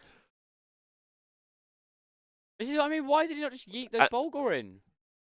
And this is actually really important because the 2 points up that Kieran has been able to go because Matt has given up getting secondary, getting more, has just been almost wiped out. Has been wiped out. Yeah, I mean, that's huge. It's not on him. That's such an exciting role. The 6-up ward save in that moment, in my personal opinion. Wouldn't that have, it would have failed his battle tactic anyway, right? How do you mean? Because he had to kill the 10 with the Bulgor, right? Ooh, great question. I'm not sure if it has to be with the Bulgor specifically. Maybe just with his army. But there you go. I mean, now it's down to the spawn. It wasn't with the Bulgor. It was with any unit. It just had to kill that skeleton unit. It had to be the battle tactic. So pretty heartbreaking. Pretty heartbreaking. If the spawn can't kill them, he's going to drop 2 points on the battle tactic. If he drops 2 points on the battle tactic, this puts Matt. Oh, and Kieran also failed a combat phase charge with the Doom Ball here, though he wasn't able to get that in. That one skeleton, oh my god, has changed the shape of this game. That's pretty exciting, actually. I like that. That's fun. Yeah, I love to see it. That's really cool. So what have we got in combat? We have this unit of Bulgor, you can see here. We have a Zangor Shaman. We have our spawn, so that's everything that belongs to Beast of Chaos. They're not engaged with anything right now, I'm pretty certain. So they're safe. And then we've got our Incarnate of Gur is engaged with something, but I'm not sure what it is. Maybe we can get our tables to let you know what that is. Yeah, Hero Skeleton. I know that skeleton deserves a... But this is what we were talking about earlier about those skeletons, wasn't it? Like, the fact that, yes, they're this 85-point unit, but if you don't kill them, they just all come back. It's also a nice counter... It's also a nice counter to mortal wound charges that you see from things like Stonehorns, which you're seeing written into a lot of rules at the minute. Yeah. Because they happen and then the healing happens before combat begins. The Skeleton Warrior is a lot better in this version of Soulblight Gravelords. I think Kieran's in a really, really rough place now. If Matt G wins the Prio, those Blood Knights are going to hop over, essentially just murder the Bulgor. I mean, that Vampire Lord is definitely going to come in and murder the Bulgor, yeah, right? It's going to be really, really good. Hello, Mr. Nogel Matthew. I hope you're doing super well. Thanks, everyone, for tuning in live. This is the final round of the coverage today, but we will be live tomorrow from 10 a.m. GMT. So you can check out the final 2 rounds of the Rum and Rumble. Is it BST now? Yeah, British Time Sign now. God damn it, BST, if that helps you. Okay. We're jumping to some other tables. Okay, so we're just jumping over to table 2 to see what happened with the big yeet from Josh. Josh threw in his Bladegeist Revenants in the middle in his turn, as you can see here. And it does look like we just get this double checked. But did we get a priority? And did we get? Have we had the priority yet? Is all I really want to know, just so I can see what's happening with the board state. This would be good. Table 2, please, which is our other game potentially up for the. Okay, so we're still in the combat phase for Josh for turn 1, which means Nagash has gone into those spiders. Okay. Top left-hand corner. Only killed 2 spiders. Old Nagash. Yeah, and now 13 spiders, potentially. I don't know if he's done any wounds yet. Looks like 2 wounds on Nagash. But they're in a good position. As you can see, Fanatics have popped out. But the big news is the whole unit of Fell Waters in the middle is dead. The whole unit of Fell Waters is dead, and we have one rock gut left in the unit. And they're not super expensive. It's like 160 points for each of those 2 units. But it is like a 300-point drop. Yeah. So, like, you know, I'm not saying it's tons and tons of points lost, but it's a little bit. And the rock guts are definitely one of the hammer units in his army. But you still got Scragrot. You got this unit of Loon Smasher Fanatics, which are very strong and very, very competent. Because they're like D6 attacks, aren't they? Yes. It's a bit random, but they're damaged like 2 or 3, aren't they? Damage, I think it's damage D3. D3, isn't it? D3. Yeah. So they could potentially do really well. The Spider Eyes at the top, and you've also got that big Ragnarok as a big threat to drop down. So you've got some okay stuff, Nathan. Like I say, losing 300 points you never want to do, especially if you know trade back. This is kind of Nathan's playstyle, though. Yeah. Nathan's like, okay, worst, I lose the Screen Spiders. No, not worst. Best, I lose the Screen Spiders, but then I fight back with my Rock Guts and my Fell Waters. but then he's like, cool, I've still got other resources. Yeah. It's kind of a classic MSU Gitz play. Oh, is Josh just won the turns? He's taking all the buffs off. Oh, let's find out. We'll find out if there's So a priority roll. obviously, you're only losing the buffs if you're Yeah, in if your you're hero phase, right? in the turn, but they could be the debuffs that he applied on Okay, the charge. yeah. So we will see there. Nagash didn't take as much damage as you would expect, but there's a Gobapalooza behind, so he's in a good space. In my opinion, Nagash is very legitimately a frontline character if he wants to be. Yeah, but like, I mean, what, he's a 3+ base save with a 5+ ward. With a 5+ ward, So he you- now has got a 5+ ward. So you He's now, a Stonehorn with more wounds. Yeah, so now next turn you find Sour him. Yep. I'm sure he's got Mystic Shield. So it'll be easily next turn 1+ save, 5 ward. I think he starts with a 4-up armor save. So it's a little I'm bit gonna more have a look. defensible. Yeah, like I don't think, but he might have a 3-up. But he's definitely a frontline character, like versus other like unit game. Looking. 3-up armor save. Oh, perfect. 3-up armor save, 18 wounds. Great. So he's a Stonehorn with more wounds. Yeah. The only thing Stonehorn's got an advantage is he's got the Rotmain Eldar trait for -1 to wound. Makes him a little bit more survivable. And he, like Hazel says, he costs so many points. You do have to actually get him in the fight. Yeah, you've got to Like, use him. Yeah, Like, you got to use him. it's not like Kairos where like he's expensive, but like you can afford to sit him back. Yes, because you're going to summon points He's with not him. like Croak where he's cheap as anything. It doesn't even matter. 395 points, baby. Like most aggressive. It's the most aggressive pointing I've ever seen since I burnt my nan's fence and she told me off. You did what? You what? Yeah, but very good. All right, so just to double check, maybe our tail boss can let us know if we do have who has the priority on this table. That'd be great. I've got priority. That would be good. Like I don't think it's the sunk cost fallacy. No, I do not think so. I think I have no idea what any of those words mean, to be honest. as in you've invested the points, so you should you've invested so far that you should continue on. It's like Cruel Boys players who buy more Bolt Boys. They're like, well, I've got 12, I should just do 18. You're like, no, just get another army. That's the sunk cost fallacy. But I don't think that's the case with Nagash. Nagash is a legitimate threat who can win tournaments. My personal opinion. As a Age of Sigmar commentator. But also, it's one of those where if you don't use him, you get 1,000 points out there. Like, you have to. Weirdly, you've just got to use it. Agreed. Like, Agreed. you can't play 1,000 points versus 2,000 points.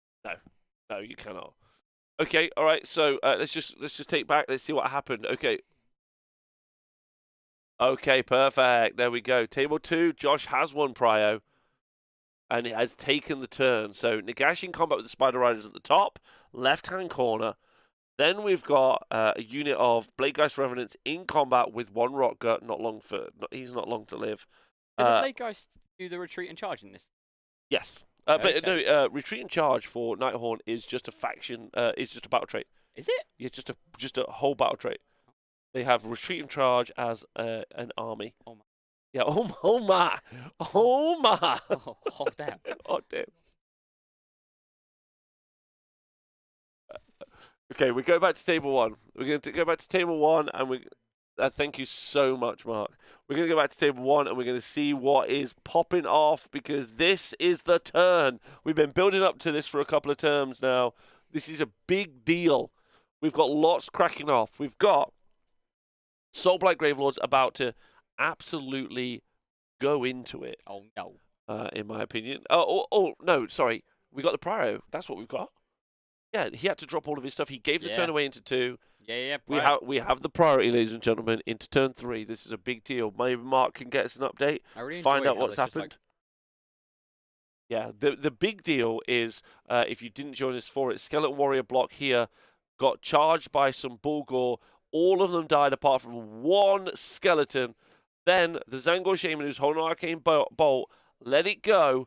And then that single skeleton made the 6-up ward save, which meant he was able to then use a skeleton ability to get 4 or 5 skeletons back, failing the battle tactic. That's 2 points down. He's not going to be happy about that. Matt obviously let those points down. Matt called it.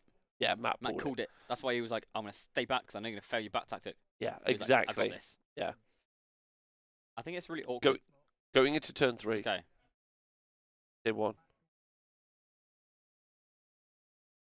Matt Goldsborough has won the priority to turn 3 and has elected to take it. And that's the right decision because he's not going to want to get pinned in here by the I Incarnate. swear Matt is one of the luckiest I've ever seen him. He's like, yeah? Yeah, I'll just get that priority to turn 3. The point I exactly need it.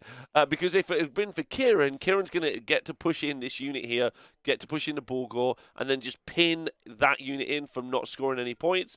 Pretty much GG at that point. Yeah. Not Matt G, Did Blood Knight GG. still get the 10-inch? No, they don't do it anymore. Okay. They so don't have he that kind of actually does it against them. They yeah. Okay. Yeah. So, like, I mean, he could have brought that up there. I mean, he's still not going to kill the screen. I mean, this is going to be a really interesting one. I don't know if he's just going to bring the skeletons round to zone and bring these all the way across. This is impassable. No, it's a garrison, this bit here. Okay. So he's not going to be able to land on it, so he's going to have to be a bit cautious with his movement.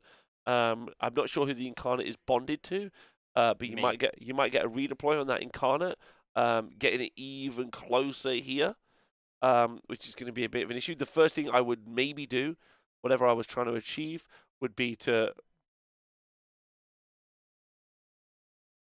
Oh, so the Incarnate is bonded to the Bray Shaman, who's now died. Well, not now died to doing a heroic action.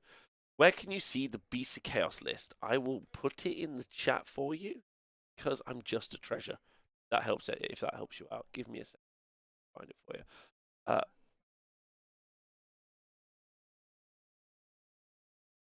Don't forget, though, once you've read this list, No going back. there's no going back. Bulgor are a drug that you should not take part in.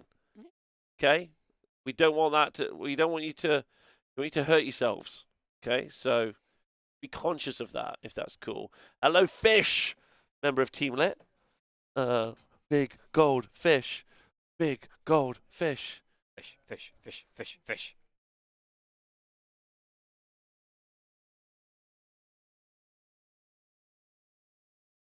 Perfect. Thank you very much. If you were a big fan of the spider list from last round, we've just heard it did go off on one of our other tables. We have 8 other tables here. Soon to be 16. Oh, no, 12 tables. Woo! And popped off and murdered some foos. Murdered some foos. Yeah, who's playing? Okay, we got Matt G at the top, playing with his Legion of Blood versus Kieran and Linda with his Gav Spawn Beast of Chaos. We are now into the top of turn 3, and we have got an exciting match because we've got to see what Matt can do. Matt's locked himself in a corner for 2 turns. What? Yeah, this is actually, Hazel's right in the chat, this is a classic Matt G game. It is, yeah. Yeah. Like, honestly, last game, I genuinely didn't know what to say. Like, Matt charged, and I was like, oh my god. Oh my god. What? Yeah, but this is a classic Matt G What? game. What is Sit in the going corner on? for 2 turns and break out turn 3. The real question is, can he break out? I just love how there's more villains coming back. Oh yeah, yeah, those skeletons, Like, baby. what? Those skeletons. Like, are the new OBR in play at the event at all? They are in play, but no one brought them. New KO are here. New Soulblight Gravelords are here, but no OBR today. I'm still can't get over this Soulblight book. Like, this list is unreal. Yeah. Far right hand side, that unit of skeletons who are down to just 1 skeleton are now back up to 9 because he's doing some healing. Hero phase recursion. Nice. I'm in. Some healing in the hero phase. And then guess what? He's also going to get to roll a dice for that 1 slain skeleton at the beginning of the next combat phase. They are so tough. Do you remember that unit of Gore that charged up at the top here in the beginning into those skeletons? Yes, I do. Dead, and also all the skeletons are back. Oh no! Skeletons are the best screen in the game now, and I honestly can see a world where you get 2 units of 20. 2 units of 20 as screens. Yeah. Right? Just because, like, I mean, it's not that many points. It's 170 points. Right? Yeah? It's 100, 1 death player. Okay, on, table 2. Okay, thanks, Mark. We've got a hand of dust. Hand of dust on 1 spider rider. So essentially, you pick one of the 2 cards. If you pick the race, the model dies. If you pick the orc, the model lives. So you play Pick a card. Okay. It is. The Orc, he The lives! model has lived. The Boo. magic orc comes It's and nice he's got a little card system, though. Oh, Nathan just yelled something in Orcish. Was What it I what? like is that it was over the smallest thing you could almost get in the game, a spider rider. Get him. Get him, get him. Get him, lad. Get the one that's in the middle. Get him out coherently. Yeah, I'd say 2 times 10, 20 skeleton seems super decent. It does, yeah. Like super Yeah. decent. Based on their performance from like 3 or 4 games, like annoying as well. Honestly, why though? Like 4 units of 10. Oh, why? Like, just do it. Oh, okay. I mean, I like think Those about 3 10s have just been going. think about a maximum skelly army. No, thank you. No, thank you. Just like 30-30. No. And then 30-30, No, and I then don't want oh, to not think even that. that. 20, Stop 20, it. 20, 20, 20, 20. Loads of 10s. I was Soulblight blind before this game. Alright? And now I've seen it, Okay. and I might quit. I quite like the idea of 420s. That's Dude, legit. I've come from a week of seeing the Seraphon stuff and going, The sucks. game's over. Seeing the KO stuff and going, oh no. Don't wanna This play also that. sucks, yeah. And now I'm seeing this Soulblight, and I'm like, If it makes you feel any better, all the other books are just as good. The Immortis Guard for OBR is nuts. oh my god. Oh my god! You can actually return. You can return 2 or 3 of them each turn, and they're 5 wounds each. Yeah. Does anyone play MCP? Someone does, but it's not us. It's nerds. That's who it is. Right. So table 2, as you can see, Josh is throwing it. Let's go and look at the other. These are the 2 tables. Table 1 with Matt and Kieran, and table 2 with Nathan and Josh are the front runners of the event. So we're going to go to table 3. Both players have already dropped a game. Derek Erickson and Rob Morris. Or Derek Erickson. Poor Derek Erickson have dropped a game, but this But he is deserves it. correct. That have dropped. Derek Erickson summoned 10 pinks up in the top left corner there. Yes, he has. Oh my. He has. Yeah. So 10 pinks in the top left-hand corner. But then There doesn't seem to be a lot of Slaanesh left. to be fair, they didn't start with a lot, Okay. and they're about to generate. Oh no! Rob failed get 2 4-inch charges here. Oh. Which is- One with the Seekers and one with the Chariot.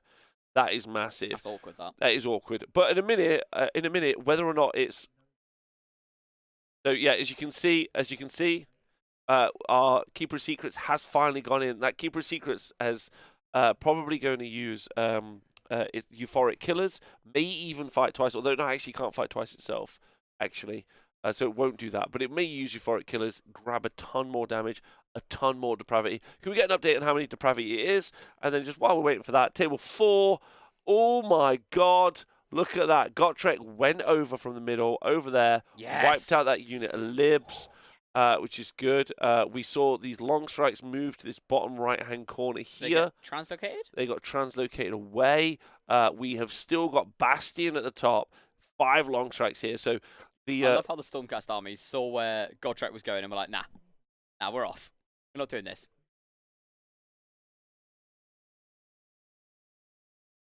okay.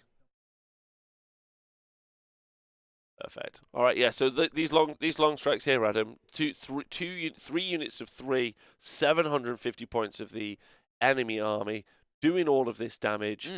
Very, very good. And they're just being relocated around. I think it's looking very tough for Matthew in this game. Rob doing really well. Nah, Matthew's fine. Oh yeah. The Godtrick is now not on an objective in no man's land, screened by some Aether Wings. That's what you think. This is actually a trap. What's he gonna do? Tunnel?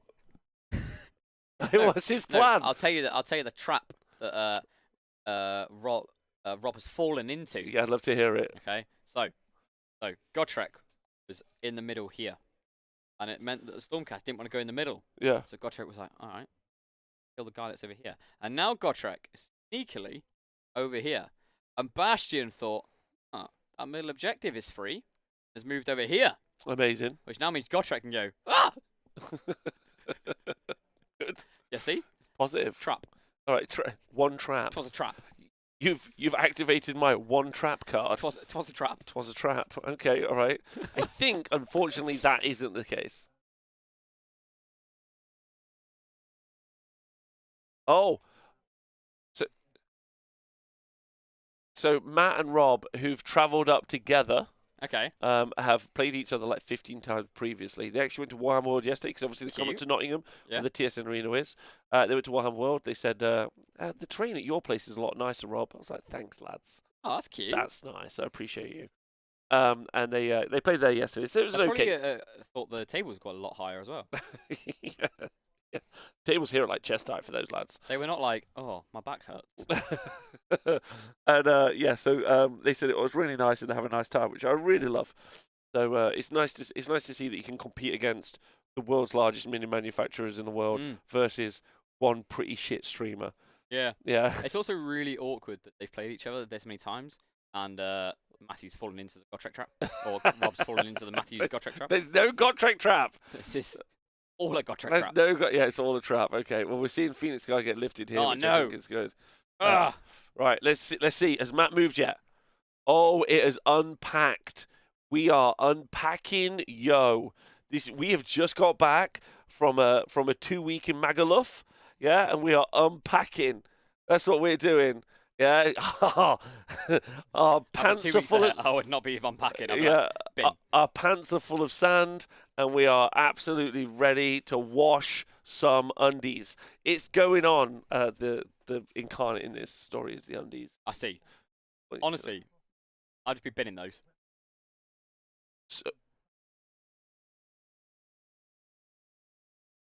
So what we're going to see here is this unit of Blood Knights at the top, charge into an incarnate, not get near the Bulgor. But let's talk about the debuffs. We talked about this at the start of the game, but we're going to talk about this later on. So an incarnate has got 18 wounds, so no matter how many wounds you do to it, like 18 wounds until it brackets down to level 1, however many wounds you do to it right now, is it going to kill it off? Okay? Okay. But you want to obviously bracket it down. Yeah. However, there's some reasons why maybe he's not going to be able to do that. Now, the spawn is gone, but he does have a cockatrice here. Cockatrice can shoot a unit and make it so that it only hits on 6s. Really good. So he's going to have to be really cautious of that. If he's able to bring this spawn back in the fight, which I don't think he's going to be able to do because Luke Kavai is going to come murder it. So, Matt G's used a spell on the incarnate, so it's -1 to hit. And -1 damage. Pretty certain it's Decrepify. That is honestly bad against an incarnate. -1 to hit, -1. Yeah. It really wants +1 to hit. Like, yeah. And it really doesn't have great damage. What's worse is, I assume Neferata's spell is on those Blood Knights, and the reason the incarnate is able to do pretty good damage is because of its Ren 2, Ren 3 attacks. Yeah. However, the Neferata spell is not. It means that he's going to ignore all of the rend, but he still gets positive modifiers, so he's going to have a 2-up armor save. So the Neferata spell is off. So this unit of Blood Knights, even if it can't kill the incarnate, will survive probably a bonk. What I'm about to say is bonkers. 10 Blood Knights is probably going to survive and win a war of attrition with an incarnate and 9 Bulgor. But it's going to come down to a couple of key pieces. Specifically, what Matt needs to do is he needs to make it so that he's also holding other objectives. So Lukovai is charged into the Zangor Shaman. Big old charge. Big old charge. Wow. Well, don't forget Lukovai flies. Yeah. No, I'm not saying like he's cheating or anything. I'm literally just saying he's rolled a big old charge. Yeah. Big old double 6s. Which is interesting, and then he's going to put a corpse cart. Is it a corpse cart? A corpse cart into a spawn, which is kind of a weird flex, but go with it on that. I respect it. Yeah, I respect it. The Skeleton Warriors in the bottom right-hand corner now winning that fight versus the spawn. I can't. I love how those 10 Skeleton Warriors got charged by an entire army and went, yeah. What's blowing your mind more at the moment? The unrendable Blood Knights or the Skeleton Warriors? Honestly, the Skeleton Warriors surviving 9 Bulgors, a Doom Ball, a Shaman, and 2 spawns. And then going, yeah. Wait, are they 85 points for... 85 points for 10. So 170. Yep. Yeah, so 120, so 680. So I can have 4 units of 20, 680 points. Bulgor. That's great. Just drop them around. You only need 10. Huh? You only need 10. But I want 20s just to Nah, like. you only need 10 now. Okay. Like, literally, don't even play your whole army. Just take 10 skeletons. Keep holding objectives. That's all I want, though. Sort of keep holding objectives with 10 skeletons all the time. I think that's a legit list. That's so fun. No, I'm literally saying you take 10 skeletons. That's it. Okay. Just keep returning I've got them. the Triumph. That's good. I like the idea of 30 skeletons with.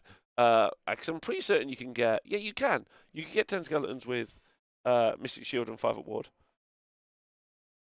Sorry, 30 skeletons with that. That's pretty decent. I don't think I'm going to play Warhammer anymore.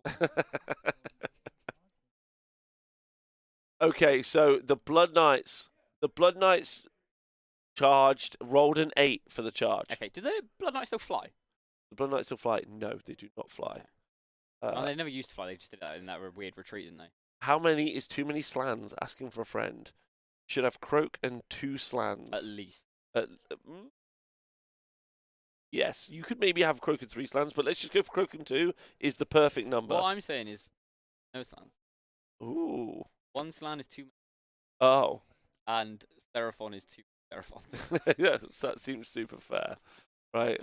The new Seraphon box set, a good start for a new Seraphon Yeah, player. because you need. You do need the new slan, that's And correct. also, you just sell the other stuff. Get a free slan. That's correct. Yeah, you only read. I mean, the little cavalry are not awful. But I'm also helping. Yeah, that's. I mean, obviously, yeah. Like, come on. Yeah, I would personally just go for like I would get. I mean, if you're someone who wants the book anyway, and like the cards and the tokens, like it's not a bad value box. The Saurus are fine for summoning. You Yeah. are going to summon a lot. Yeah. So ultimately, I think because you might summon the little bird people. Like so, yeah, it's a good box. In fact, it's a great box. A great box. Honestly, if you just want a free slan and a free book, buy it. Yeah. Sell everything else. But get Croak. Yeah, get a Croak. You just get a Croak and an Astaroth Banner Get a Bearer. Croak. The minute And the a Astaroth Troglodyte. Banner Bearer, and a Troglodyte. But the minute the Astaroth Banner Bearer comes out, it's like F5, F5, F5, refresh. Sell me that. Or just use an old one on eBay. Or free. Any of those things work really well. Ideally, 3. That's the secrets. Right, so we've seen these Blood Knights have charged in, and now they have committed. If you look, this is an important part. He's intentionally tagged the Bulgor. He's like, you are in this fight with me. Time to get involved. And then he's brought the Incarnate in. But here's what's crazy. Yeah? What's crazy? Call me baby. Is he is not, even trying to murder the Incarnate. If he was trying to murder the Incarnate, he'd have put a lot more bodies around it, gone for a lot more attacks. But as you can see, he has decided not to do that. Murder. He's decided not to do that, which is pretty interesting. And so, where's he going to get objectives from? Because he still doesn't have this top left-hand corner. Who needs an objective when you're Matt G? Well, Matt G, the top G. Obviously, we hate that person, so not Matt G specific. Anyway, it doesn't matter. But also Matt G. Right, no, never. What is he going to do here? I honestly, anytime I watch Matt play, I don't know. I don't know. I don't know what his army does anymore. I don't know what's going on. Perfect. But I know that Incarnate has taken some wounds. Yep. Might go down a level. Yep. Those Bulgor ain't doing anything now for the rest of the game. Uh-huh. And a Spawn might die. Perfection. That's all I got. I'm going to be honest with you. Matt is looking like he's going to get no objectives. He's going to get a battle tactic. And yeah, there you go. Amazing. Smashed it. Great job there. That's all I got. Yeah, I don't know where he's not on any objectives though. Yeah, but you can tie up all the units, but you're not tied. You're not tied on the objective. It's fine if he's tied on the objective. Matt G going for the wild plays. Wild players. We'll see what happens. Maybe he's gotten in his own head. No, he probably just wasn't able to get near the objective. Yeah. Maybe Kieran redeployed. He wasn't able to get on there. Oh, yeah. Okay, you want to listen to the players? Here we go.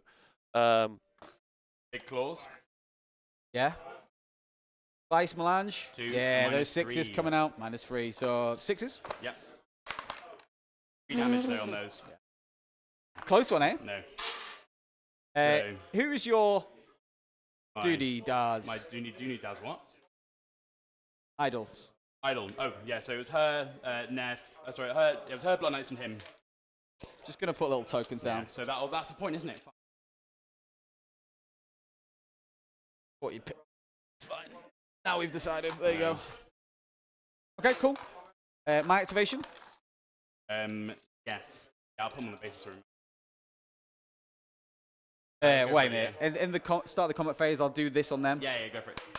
No. Always rolls. Always rolls less. I will go. I'll go the Incarnate, and I'll just skip forward to Taggy Skellies. Yeah. There. Fort here, that's all fine. Yeah, I'll do that. And I'll go all the Incarnate onto them. Yeah, cool. 4, 6, So you just 7, 8. minus 1 to win. Minus 1 win, yeah, thanks. And minus 1 damage as well. Yeah. So these are 2s because I'm wild. Yeah. Still rolling 1s. Freeze. 4 saves, 4 go through, minus 2 round. But yeah, yeah, just roll your 1s. yeah. Cool, it's fine. I'll do the others. 2 go through, minus. Oh, you roll a 1, 4, so 3. 3. 6s. Yep, take So 2. kill 1 because 1's Oh, taken yes, away. 1, yeah, Right. true. I'll take that. I will go with yes. Go with this part because why the hell not? Yeah, so minus 1 attack. 3 corpse go to tax. Oh, it's angry. 2 Has he got 4 attack space? Oh yeah, my and then god. you get 2d6 from the rusty blades or whatever. 1, no Yeah. rend. Yeah, 1 5 up. Yeah. Nah, I failed it. Take And a then win. I get 9 attacks. 2d6. Jesus. They're like 5s and 5s though, mate. So minus Yeah. 1. So 5s. Yeah, 1. minus 1 of those Yeah, because no, you it rolled was 10. 9. It was 10. Okay, cool, Yeah, go. So nothing though. Cool. Right, and we're back. If everyone has just joined us, we are in the middle of a tense game between Matt G and Kieran for the potential to get through to the next round and trying to play off against either Nathan Prescott or Josh Could you Jenkins. imagine Nathan again starting tomorrow? Often. I should be like, I dream Right. about it. Yeah, all right. My name's Nathan Prescott early. I didn't want to be here. It's too much. So what's Nathan done? That troll in the middle is still around. This is still Josh's second turn. A little bit on the slower side. I've just realised. Yeah. I really hope Nathan wins and Matt G wins. Yeah, So we get Nathan versus Matt. perfect in 'Cause every way. Matt would not be able to cope with that. And honestly, yeah, I'm here for it. yeah, me too. Just only play audio for that game.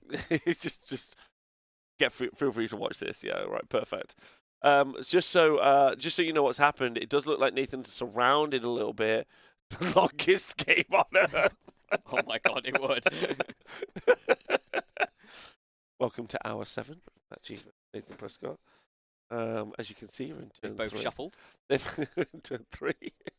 Nathan's named every goblin that's died. Yeah, and Could you Matt's, imagine Matt's, Nathan doing and that? Matt's crying. Could you imagine Nathan doing the post-game analysis of that? I mean, that's perfect. Oh no. Yeah, that's perfect. I really hope that doesn't happen. I can make that digitally happen now. That's how good it is. Anyway, so if you've just joined us, hello everyone, welcome to the event. It's round 3 of the Rum and Rumble. Free rum all weekend at the Oh, yeah, TSN it is. Arena. Woo That's woo. right. That's right. No one runs events like the Honest Wargamer crew. We're hoping they're fun, engaging, and everyone has a lovely time. There is a prize for the best spider player here at the event. No one Is knows there? what it. Yeah, no one knows what it is. You know what it is? Yeah, I do know what it is. Wow. It's Toby's Loon Shrine. We just steal it off him. Sick, I'm And in. just give it out, give it away. Alright, sweet. No. There's a Yes. bunch of prizes. There's a bunch of really cool prizes. Oh, like what? Yeah, well, not only do first, second, and third place get a bottle of rum each, provided by a fantastic distillery, they also get a lovely classic TSN trophy. But following on from that, I've got one of them. there are such prizes as a large feather duster, Slaves to Darkness limited edition battle tome, Slaves to Darkness limited edition tactics cards, Nice. some dice, Ooh. some objective tokens. Yeah, very, very nice. 12 frogs is a prize. Okay. Blottos? No, they're like count as squigs. No, 12 blot toads. 12 blot toads, exactly. To go with New Seraphon. So I think it's a bad I'm in. little pool of Yeah, yeah, prizes. yeah. Where can you find future events that TSN to properly attend? Oh, thanks Shinzara for asking. If you just search on Eventbrite for thehonestwargamer.com, The Honest Wargamer, or go on to thehonestwargamer.com and click the events tab. Any of those two things. honestwargamer.com, click events, or just go to Eventbrite and click events. Any of those. Are all players welcome to compete, even new? Yes, we've got several new players here this Yeah, like weekend. 6, 7 new players. 6 or 7 new players, and they're all just, I hope, having a very nice time. Their first event outside of a, oh God, what would it be called? Local game store. Like a local game store, and I hope they're having a really nice time. That's the kind of goal that we want. We want here at the arena. Almost like welcome to the Thunderdome. yeah. I mean, like, thankfully we've got some very. Oh, Thankfully, we have a lot of like very experienced players who play here quite often. But that's one of their main features. One of their main features is that they really like to meet new players and talk to new players and engage with them. That's quite important. it's true. And Drink rum. And drink rum, yeah. And I actively do a briefing at the start of the day. I'm like, everyone here, your job is to have a good time. Like, you can win games, but your job is to have a good time. Like, so. And I think 5-0, not 5 friends. 5 friends, not 5. Wait, till I get it the wrong way round. Or 4 friends and the guy you came with. Yeah. Yeah, which is nice. Because you don't have to be friends with the person you came with. Yeah. Goal is to come over from the US for an event in the arena. Yes, let's go. Love to hear it. Love to see it. Okay, just to get back to the game, though. Obviously, we are awesome, and we do want you to come to our events because we are fantastic. Yeah, get here. Get to Nottingham. Do it. Get to our events. If you're not, what the hell are you doing? Yeah. But we do have the lovely Josh playing Nathan right now. And as you can see, that troll's still surviving, but unfortunately... Okay, we're just going to go to table 3 for a minute, just so you can hear what's happening from Rob. Rob just letting us know that... Mark just letting us know that the unit of Slickblade Seekers has activated, and it's gone. He's now gone from 7 depravity. This is Rob because it's double activated with euphoric killers. 7 depravity to 30 depravity. So not quite enough yet to get the 5-up ward, but that's pretty. 5-up ward's gonna be super helpful as well against each, right? 5-up ward very, very, very helpful versus each because most of their damage, as Adam is alluding to, comes via mortal wounds. What does that endless spell do? The endless spell, the burning, the visage. The Slaanesh thingy. The Slaanesh, it's not the Feign of Slaanesh, that's actually... With the whips that come out of his mouth. The whips itself. What do you want to know about, the whips or the endless spell? The endless spell, this endless spell here. What does it do? Visage. Yeah, it looks cool. Problem. The And dreadful it would be really visage. funny if Kairos steals it and then...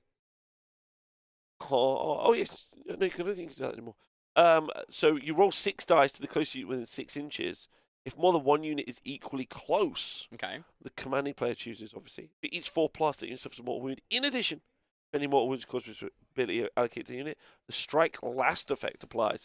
Now, I don't think that overly matters on horrors, but it does do that. However, also, terrifying entity. Subtract 1 from the bravery characteristic of units while they're within 12 inches of the spell, and add 1 to the bravery characteristic of Hedonite's units while within 12 of the spell. Nice. That's quite nice. Especially on those especially on those multi-wound models that you can see. They're the Slickblade Seekers, right? Then finally, just table 4. Oh, it does look like that game is over. I'm going to call that as over. I'm not sure what's happening right now. Let's just take a look at the scorecard. It looks like a Godtrack win. It does not look like that. Disagree. We're bringing some points back. I think Mark is just updating the score as we go. So Tempest Eye were able to get 11 points. They were able to hold a lot of objectives early and go up the board. It looked like Rob dropped a turn on turn 2 when there was still too much on the board that he wasn't able to hold on to. But we'll see if this score is exactly right. It looks very close. Board state-wise, see, what I'm hearing 12-11. So Matt's about to get his turn 3. Yeah, Interesting. So Godtrack's winning. Yeah, because what's going to happen here? Are you ready? Yeah. Right. Godtrack Oh my God, is this going is to move here. everything you're about to say is wrong. Right. Yeah. And then, Godtrack's going to charge here Right. and kill everything there, because he's going to kill Bastion in 1 activation. Right. And activate again this unit, while these Phoenix Guard kill them. Easy.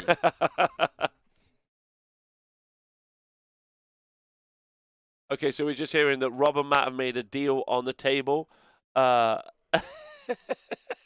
Please don't mention the height of the players on table 4. They're a little touchy about it. Who is Valent Paints? I don't know, but clearly he's short. I don't know. Rob and Matthew.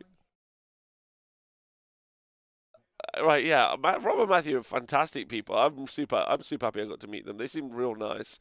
Fun. It'd be and awkward if Mark felt tall.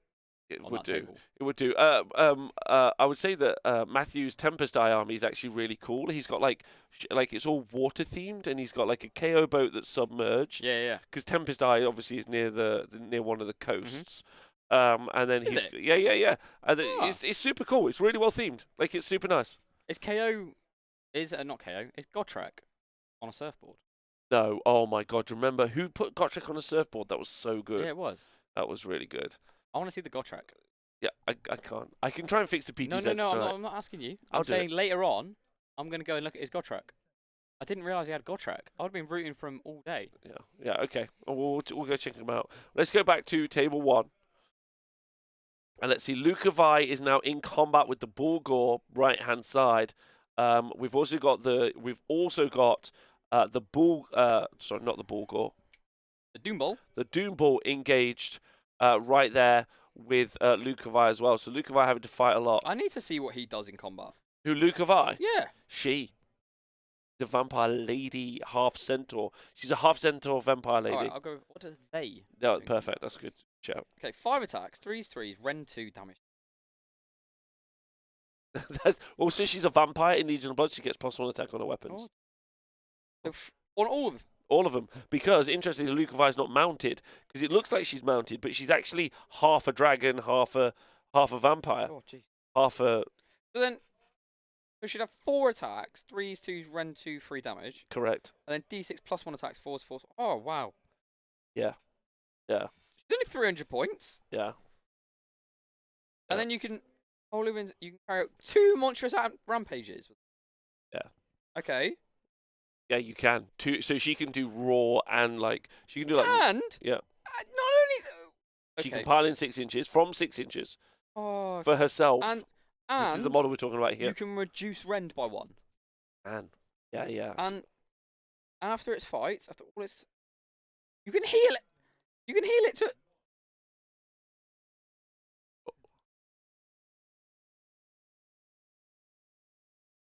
Oh, so Matt only scored 3 points that turn. He killed an idle unit, Adam. Yeah. He killed an idle unit, and he held no primary. Scored. Did his battle tactic. Held his idle unit. Listen, ladies and gentlemen, it is 9-8 to Matt G, but Kieran still got his turn. This is absolutely huge. Let's just talk about this for a sec. Look at this. Matt has not been able to hold any objectives because of his defensive nature in the first 3 turns now. Well, first 2 turns. Third turn he broke out, still didn't get any objectives. The points are super close. Now we've got eye for an eye coming from Kieran. He's going to get hold 1, hold 2, and hold more in this turn. So Can you imagine if Kieran gets a double here? He's going to get 5 points. If he gets this turn and the next turn, he's on an 18-point lead, and he's on an unassailable score, 18-9. So Kieran with the huge Beast of Chaos upset. Kieran going to quote Clerks right now. Wasn't even meant to be here today. Last minute ticket purchase. We had a dropout last night. He was like, Adam's there. Come. What it was? He wants to go dancing. He's into it. I'm sorry. I'm still not over. Oh. Okay. Table 2. Josh has scored 7 points. He held 1, held 2, held more. Achieved his battle tactic, killed 2 idols. 7 points for him that turn. That's a big win. When we get the score updated, we'll have a look at the board state. But don't forget, Josh got the double, 1 into 2. We lost 15 Spider Riders at the top. We lost 3 Rockgut Troggoths, 3 Felwart Troggoths in the middle there. We also lost some Loon Smasher Fanatics in the bottom right. But don't forget, we've got some Spore Splatter Fanatics top left. We do. We do in the top left. We do, yeah. Oh, yeah. That's what I was saying. We've still got the Arachnarok at the top, Scragrot in the middle, and then at the end of this turn, one of those units is going to come back. So Nathan's going to go for Desecrate the Lands. Battle tactics chosen at the start. He's going for Desecrate. battle tactic. Desecrate. There we go. Desecrate their land. That's what he's going for. Pick a terrain feature or faction tree feature that's partially or wholly within enemy territory. Complete his battle tactic. If you do it, let's find out where he's trying to do that desecrate.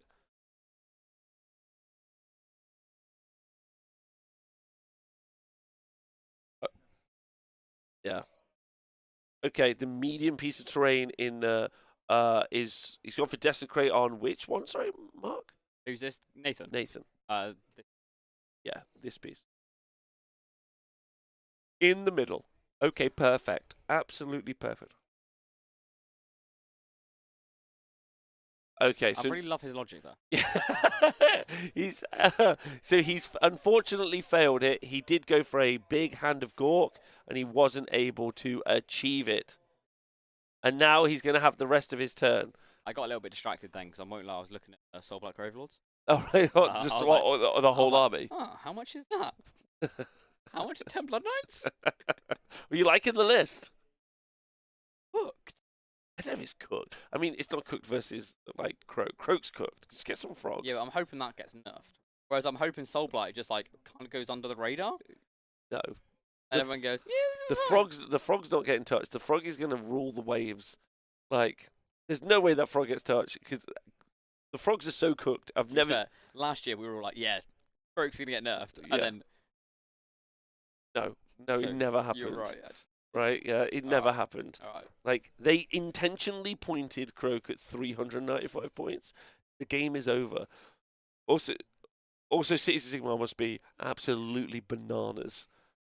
I'm really glad I'm taking a break from Age. I want everyone to listen at home to know that the game is actually in a very interesting place. And also, while lots of stuff seems strong, there's lots of stuff that I seems think strong. my baby's coming at the right time. Okay, perfect. He was like, you know what? Game's cooked. So I'll be everyone's born out. here. Again, the game's in a pretty good place. You can literally just run Immortis Guard in Myriad and never lose. Why? What? Yeah. Sorry, like. It's fine. I'll explain it to you later. All right. Okay, right. But I promise you, the game is not over. There's so many. Like, it's more rock paper scissors than it was previously. It's great for teams, but there's some real fun stuff. Not Croak. He's not fun. He's great. He's so good. Let's go. Make him he is quite fun. 300. Make him 300. 295. Yeah. Right, okay, so what's happening? Nathan and Josh. Nathan trying to push out on turn 2. Let's just get that score updated so you can all see where we're at right now. Oh, God, Nathan Prescott, Oh, come no. on. Well, Nathan hasn't had his second turn yet, right? So he's got to put some points on the board. Nathan is in a rough position right now. He lost a lot. He got doubled. Yeah, I'm not saying, like, He put himself out there and he got doubled. Yeah. Yeah, you are correct. We somehow only have 25. What have these two been doing? to be fair, he is playing Nathan. I don't. We'll see.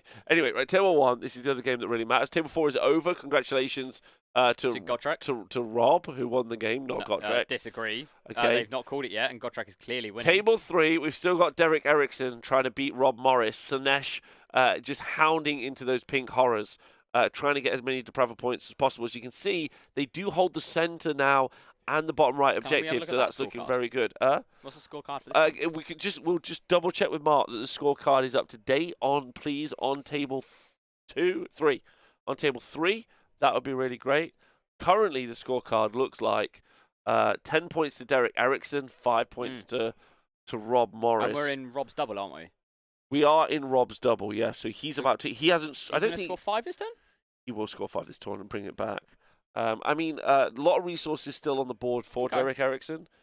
He's in a good Because the spot. awkward thing is, it needs to kind of remember that Derek's on add 3 points to his score because his grand strategy is essentially auto. You are correct. It is almost auto. So it's essentially 13-3 right now. Rob's is also auto as well. It's just Oh, is have it? 36 depravity. Okay. Oh, okay. Current. So Derek's having the turn in battle round 3. Yeah, so Rob's just finished. Okay, so it's 10-9. I know the overlay says 10-8, but it's 10-9 with Eric looking to get the turn right there. That's pretty decent. That's pretty decent. Okay. But Derek's like in a really strong position here, right? Yeah. Because like he's 1 point up and still hasn't had his turn. Yeah, he's in a good and spot. there's actually real likelihood that he's going to score 5 himself. Now, don't forget, both these two players have dropped a game. Yes. That's the important point to note. Do you know they're how many wounds the keeper's taken? Keeper of Secrets has taken quite a few wounds. We will get 'Cause that. I'm just thinking, like, if the keeper goes down here, I think that's just done then. I think the keeper's meant to die in many No, cases. no, but like that's the reason I think it's done is because keepers count as 5. 4 wounds, got 12 left. Because like the keeper counted as 5 is what's I think holding Derek back a little bit. Yes. Whereas if the keeper dies, that means that because those those mounted dudes, they only count as 1 on objectives, right? They do. And Okay, actually yeah. you lose too much like objective power at that point. I agree. Interesting point. Table 4, just to go back to see how the boys are doing. Table 4, it does look like Told you, Gotrek Bastion's was in the gonna move middle. there. We've thrown the Phoenix Guard in the bottom left-hand corner. It looks like, Matt is trying to salvage this game. He's pushing the Phoenix There's Guard. no salvaging it. Gotrek is where he needs to be. He's Did like, Gotrek get a charge? Gotcha did not get a charge. Ah, okay. Yeah, fair So you've got Bastion and his boys at the top holding that objective. enough. Oh, what loser. Gotcha ran to put himself on the objective, didn't charge. See, that was Phoenix silly. Guard moved to the bottom right hand corner. There are still, as you can see here, we are removing a bunch of Phoenix Guard right now. They're in there with those annihilators, fight it out with grand hammers, absolutely massive combat damage. Some wonderful shots coming in here from the shooting attack on the far right hand side. Really excited to see what happens on turn 1 though. Is this a game of like, Oh, wow. Look how many Blood Knights have gone. what has happened? Please give us an update. We have lost a lot of Bulgur. Yeah, we lost 3 Bulgur. We have not lost a lot of Bulgur considering how many Blood Knights have gone. They are meant to have a 2-up ethereal save. What is going on? What is happening? That's the real question. They're still piling in. No problem. Okay, we're just waiting. We're trying not to disturb the players. But a massive shift in this turn. Those Blood Knights are falling to pieces because of this incarnate and also these. A lot of love in the chat for Kieran. Like he's a super lovely guy. Matt also great. Both players looking being supported on by people at home. Anyone's game right now. Lukovai has cleared out that section of the board. Neferat is still in the middle. The absolute beat stick that is the Vampire Lord and Zombie Dragon in the top left-hand corner hasn't actually fought for 3 turns. Matt's going to probably be mad at himself for undercommitting. So the Blood Knights are about to swing. Oh, we just lost another Bulgur here. The Bulgur, and Lukovai has lifted 3 Bulgur on her own, as you can see there. And we haven't had the Blood Knights fight yet. Don't think, or we've just seen them swing. Oh, they're rolling the dice right now is what they're doing. And Lukovai's also got the hunger, so she did all that damage, and she's going to heal 6. Well, she can heal up to 6. Yeah. Like, the healing on those characters is actually really good. There's even a maybe good list with a bunch of characters, and they just heal so much. Kind of like the Stonehorn list, just with more healing, which I think is pretty fun. So yeah, like that's true. Always cheering for the Bull Dream. Everyone, just to quote Kieran and Cabbage, 9 Bulgur are a drug, apparently. It's pure rage. And maybe it was the Bulgur. Maybe the Bulgur lifted the Blood Knights, but we don't know. They should have had a 2-up ethereal save, so they couldn't. No Ren could apply to them. I don't know if we're going to see any mortals come out of those units, but I doubt it. In my personal opinion, we might be going into a prior soon as well. The score is very close. Kieran's going to score massive here. Kieran's going to 5 points. He's going to go up 13-9 at the end of this battle round. So it's going to be a really big lead. Really big lead. Bulgurs have view though. Oh, so there's your answer. The Bulgur are going to do 3 damage for every 6. 3 mortal wounds for every 6 to hit. Oh, right. Kieran's.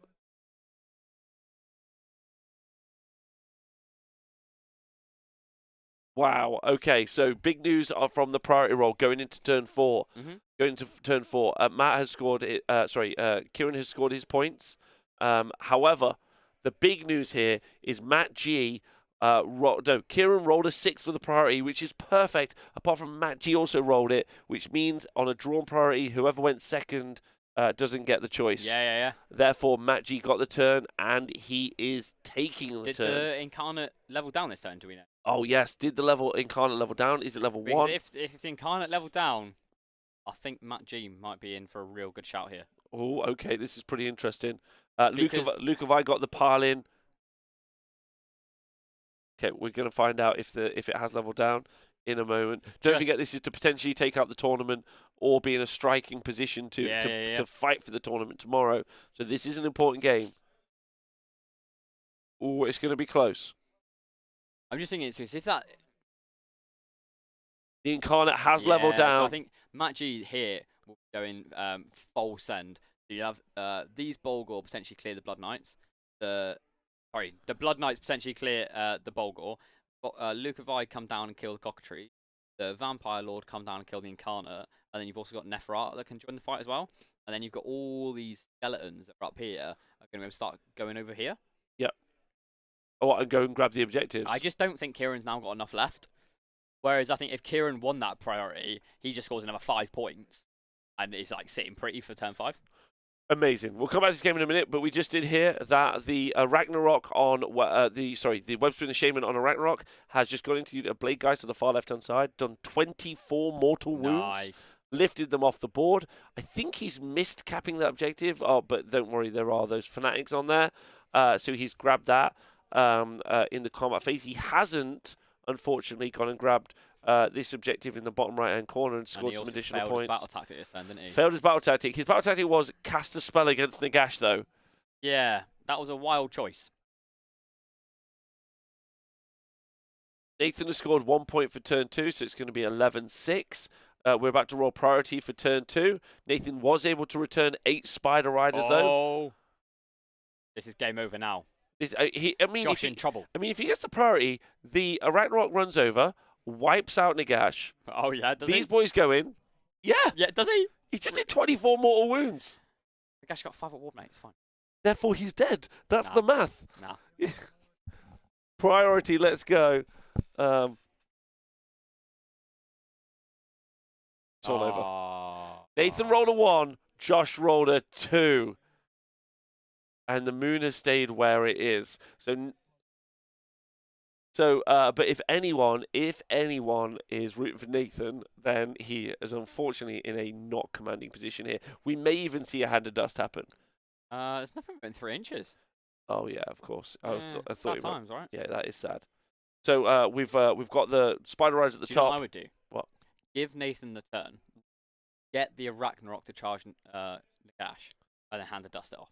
And to dust it off. Yeah, I'm in. Yeah, who isn't rooting for Nathan? I'm in for Josh. Whoa, there we go. I mean, me too. I love Josh's Not to gonna lie. pieces, but like either one of them can win. I'll be No, happy. only Josh. Josh. And also, it will make Josh's game tomorrow horrible. He's taken the turn. He has taken the turn, ladies and gentlemen. Nathan lost a load in that double. Yeah, he did. So much stuff. Yeah, he lost so much stuff. That's true. Oh, there's stuff coming back. Oh no! Yeah, this is the healing from Nagash. He's going to put Oh. 3 back into each unit, and he should also bring that unit of 10 that was here. He'll bring back as a unit of 5. Nagash is also good. Wowzers. Yeah, also good. Right, table 1. Let's just go look and see what happened here. The boys talking it out. Just to triple check that they're all aware. There's only 15 minutes left on the round mark. If you could let them know. That would be legit. Thank you so much.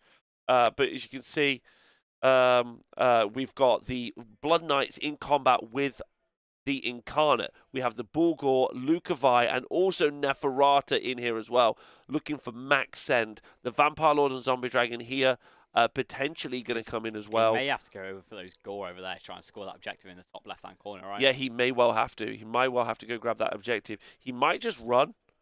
Could just run. Be 5 on that objective. There's 5 models on that objective Yeah, already. and it did look like, did he just roll a run? No, the Skeletons rolled a run. They haven't been able to get all the way over. Looking to do that next turn. That's definitely one of his options. Okay. Oh, he's putting it in. So he's just going to go for all the damage now. So it's going to be those. I think he's going to be a bit concerned about those Bulgor. Did we get Neferata's spell cast on the Bulgor? That's the real question. That's going to be quite important. What's Neferata's spell again? Ignore Rend. Ignore Rend. So having those, because that's what he's going to want to put on the Blood Knights. Otherwise, those Bulgor are definitely going to lift him. And order activation is going to be a bit awkward here. He can make it Don't forget, he's got a heroic action so that he can ignore ward saves. Not that there is a ward save on the Incarnate. So he could be in a really good spot here. His major issue, though, is he may only be able to cap one objective. If he takes the Incarnate down, that's fine, but you won't have moved anything onto this objective. I think his play here is he charges Neferata into here and then piles in over here. Oh, okay. So we have seen a charge. I don't know if we've seen the three. And don't forget that if the Incarnate goes down here, that one Blood Knight that's there should maybe be able to cap the objective. Don't tell me they're about to finish 9 Bulgor Armor Drug and Manure Fix. Like it's they're moving. It's happening. He's rolled a massive charge. Oh, that's quite big. That's huge. That's all he needed. Yeah. That's all he needed because he could have not dropped on there. Yeah, that's really big. Yeah, that's massive. He's rolled a huge charge to jump over that bit of terrain, land his base there. He's going to be... Okay, perfect. A big place. So this is all send now. This is crazy watching this army delete the Beast of Chaos army in moments. Yeah. Like in 2 turns. Don't forget, Kieran got a turn that he wanted. Well, I suppose actually no. Priority into 3 was pivotal. Crucial. Absolutely crucial. pivotal. And then Matt was able to take the turn and bust out of his own castle. Otherwise, he'd be having all these fights here in front of the enemy. And then he also won the next priority, which is also huge. Yeah, that is true. That is true. So it's gone very, very well for him. So he's in an okay position. Looks like some Blood Knights are being murdered here. And then Lukavai's going to do a big pile in. So he's going to grab both these objectives. And he's going to do his battle tactic. But the key point here, is he's going to absolutely reduce Kieran's ability to achieve anything in the next turn. Which is going to be quite key. That's going to be game very close, which means it might be the bros against each other on the table. Josh versus the man himself, Matt G on the final table. Josh will not be happy. Josh will not. Although Nagash should be able to shut down Neferata's spell. So Kieran should use command ability on the Doombolt to charge Lukavai. Yeah. Someone's asking in the chat and they want an answer. Me and my mates are having discussion. 60 hit on a beast skewer killbow. How does the damage work? Is it flat 12 or 2 or 2 damage plus 5 each?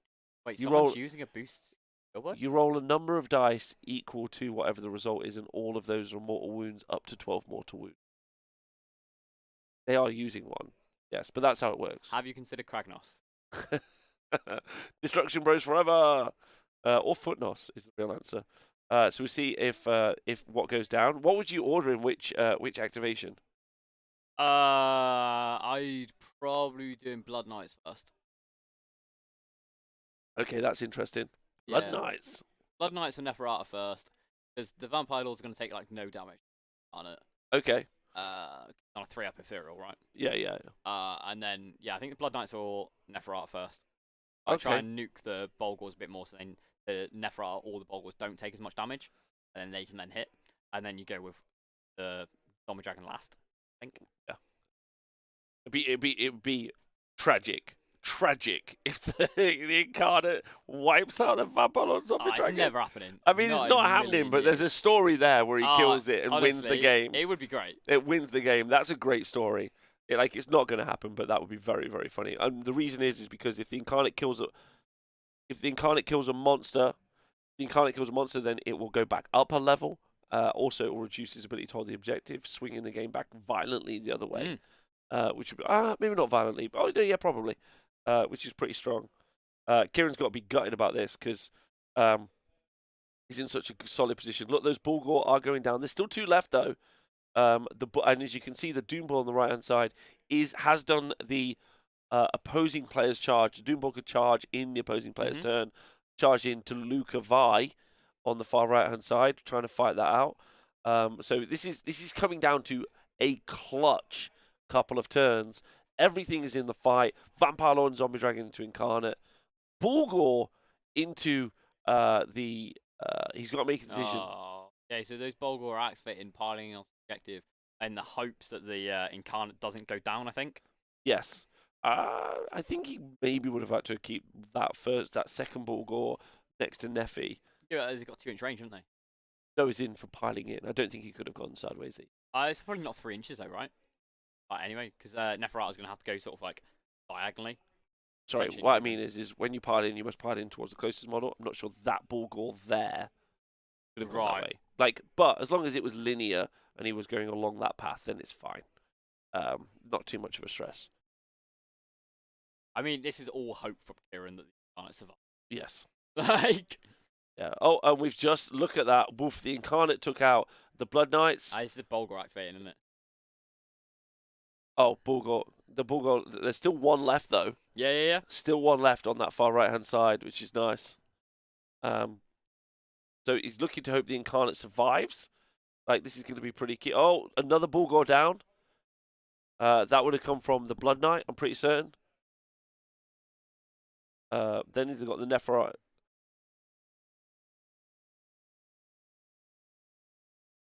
That was the Blood Knights. Now we've seen the Incarnate. The Incarnate is probably... the Incarnate...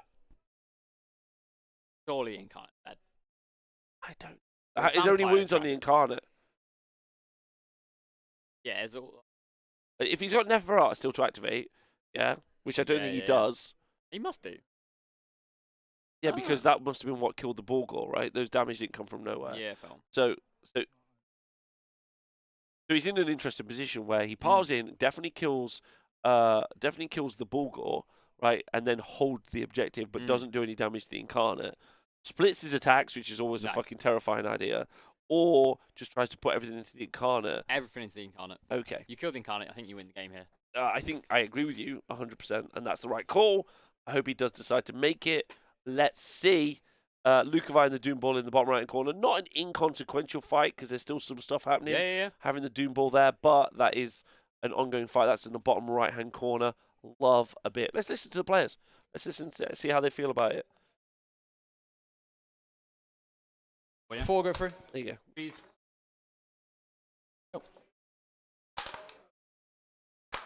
2 more go through. Oh, Damage. 4 damage. Is. Cool. Because the game was lost to the prior, basically. Yeah. So I guess I'll go with Lauka then. Yeah. So we'll go. 2, mate, -2. Go through. 4 damage. 4 damage, yeah. And then Talons will hit. 2s. 2 -2. 6s. Yeah, go through. 3 damage each. Cool. So he's dying. Yeah. Ghost Rage doesn't go off. Oh, damn. How much bad luck have I had in this game, man? And then Fucking obviously hell. I've got this dude over here. Sure. Rune's taken. I'm I'm just gonna hit you now. Yeah, go for it. This is your turn 4, isn't it? Yes. So Death Lance. 2s. Okay. 2 at -3. Go straight through. 6 damage. So he's got 7 so far. Then we'll do the Big Snappy more. That's 3 more at -, I think. I'll check that. -3? So it- -3 and -3. So 2 brothers are I'm -3. pretty sure. -3. He's got fucking big glow up, if so. Yeah, -3, mate. 2 -3 stacks. Yeah, Jesus obviously one's Christ. only on the charge. How much damage? They're 3 each, so 9. Okay, so yeah, he's Yeah, giving he's that got- one up. So Battle Shock for him. And the Incarnate is gone. The Bulgor is gone. Kieran's hopes and dreams and the chance he'll make it tomorrow are all over. He's going to be in Rock City all night. He's going to be partying. He would have been bed by 11 o'clock if that had gone the way he wanted. But that is all over. That is heartbreaking moments. Matt G has just done a clean sweep. Required some very lucky prios to drag that out. And he is going to score big on this turn. He's going to score 5 points. But the important point, bringing it back to 14-14, the important point, though, is Kieran's going to be unable to score anything. He's got that top left-hand objective. Lukovi also cleared the Doom Ball in the corner as well. So the resources, and also, and not to be unclear, if you look, There's still a Blood Knight left. So if I was Matt, just to put the boot in, I'd do a couple of rallies over the next few turns, just to have everything back on the board. Matt hasn't lost a unit. Corpse Cart. He did lose a Corpse Cart. That's true. The 60, 70 point Corpse Cart. He has lost. Matt has lost the priority into turn 5. Good. But they are discussing now. Now that is going to be a clear and present win for Matt. And then on table 2, Josh putting the boot into Nathan. We do have Nagash going into the Web-Splitter Shaman on the top left-hand corner. We do have the unit of Blade Geist Revenants in the center, hitting the Gobbapalooza, not the Gobbapalooza, sorry, the Snufflers. Yep. There is a unit of Spiders there. This is Josh's game all day.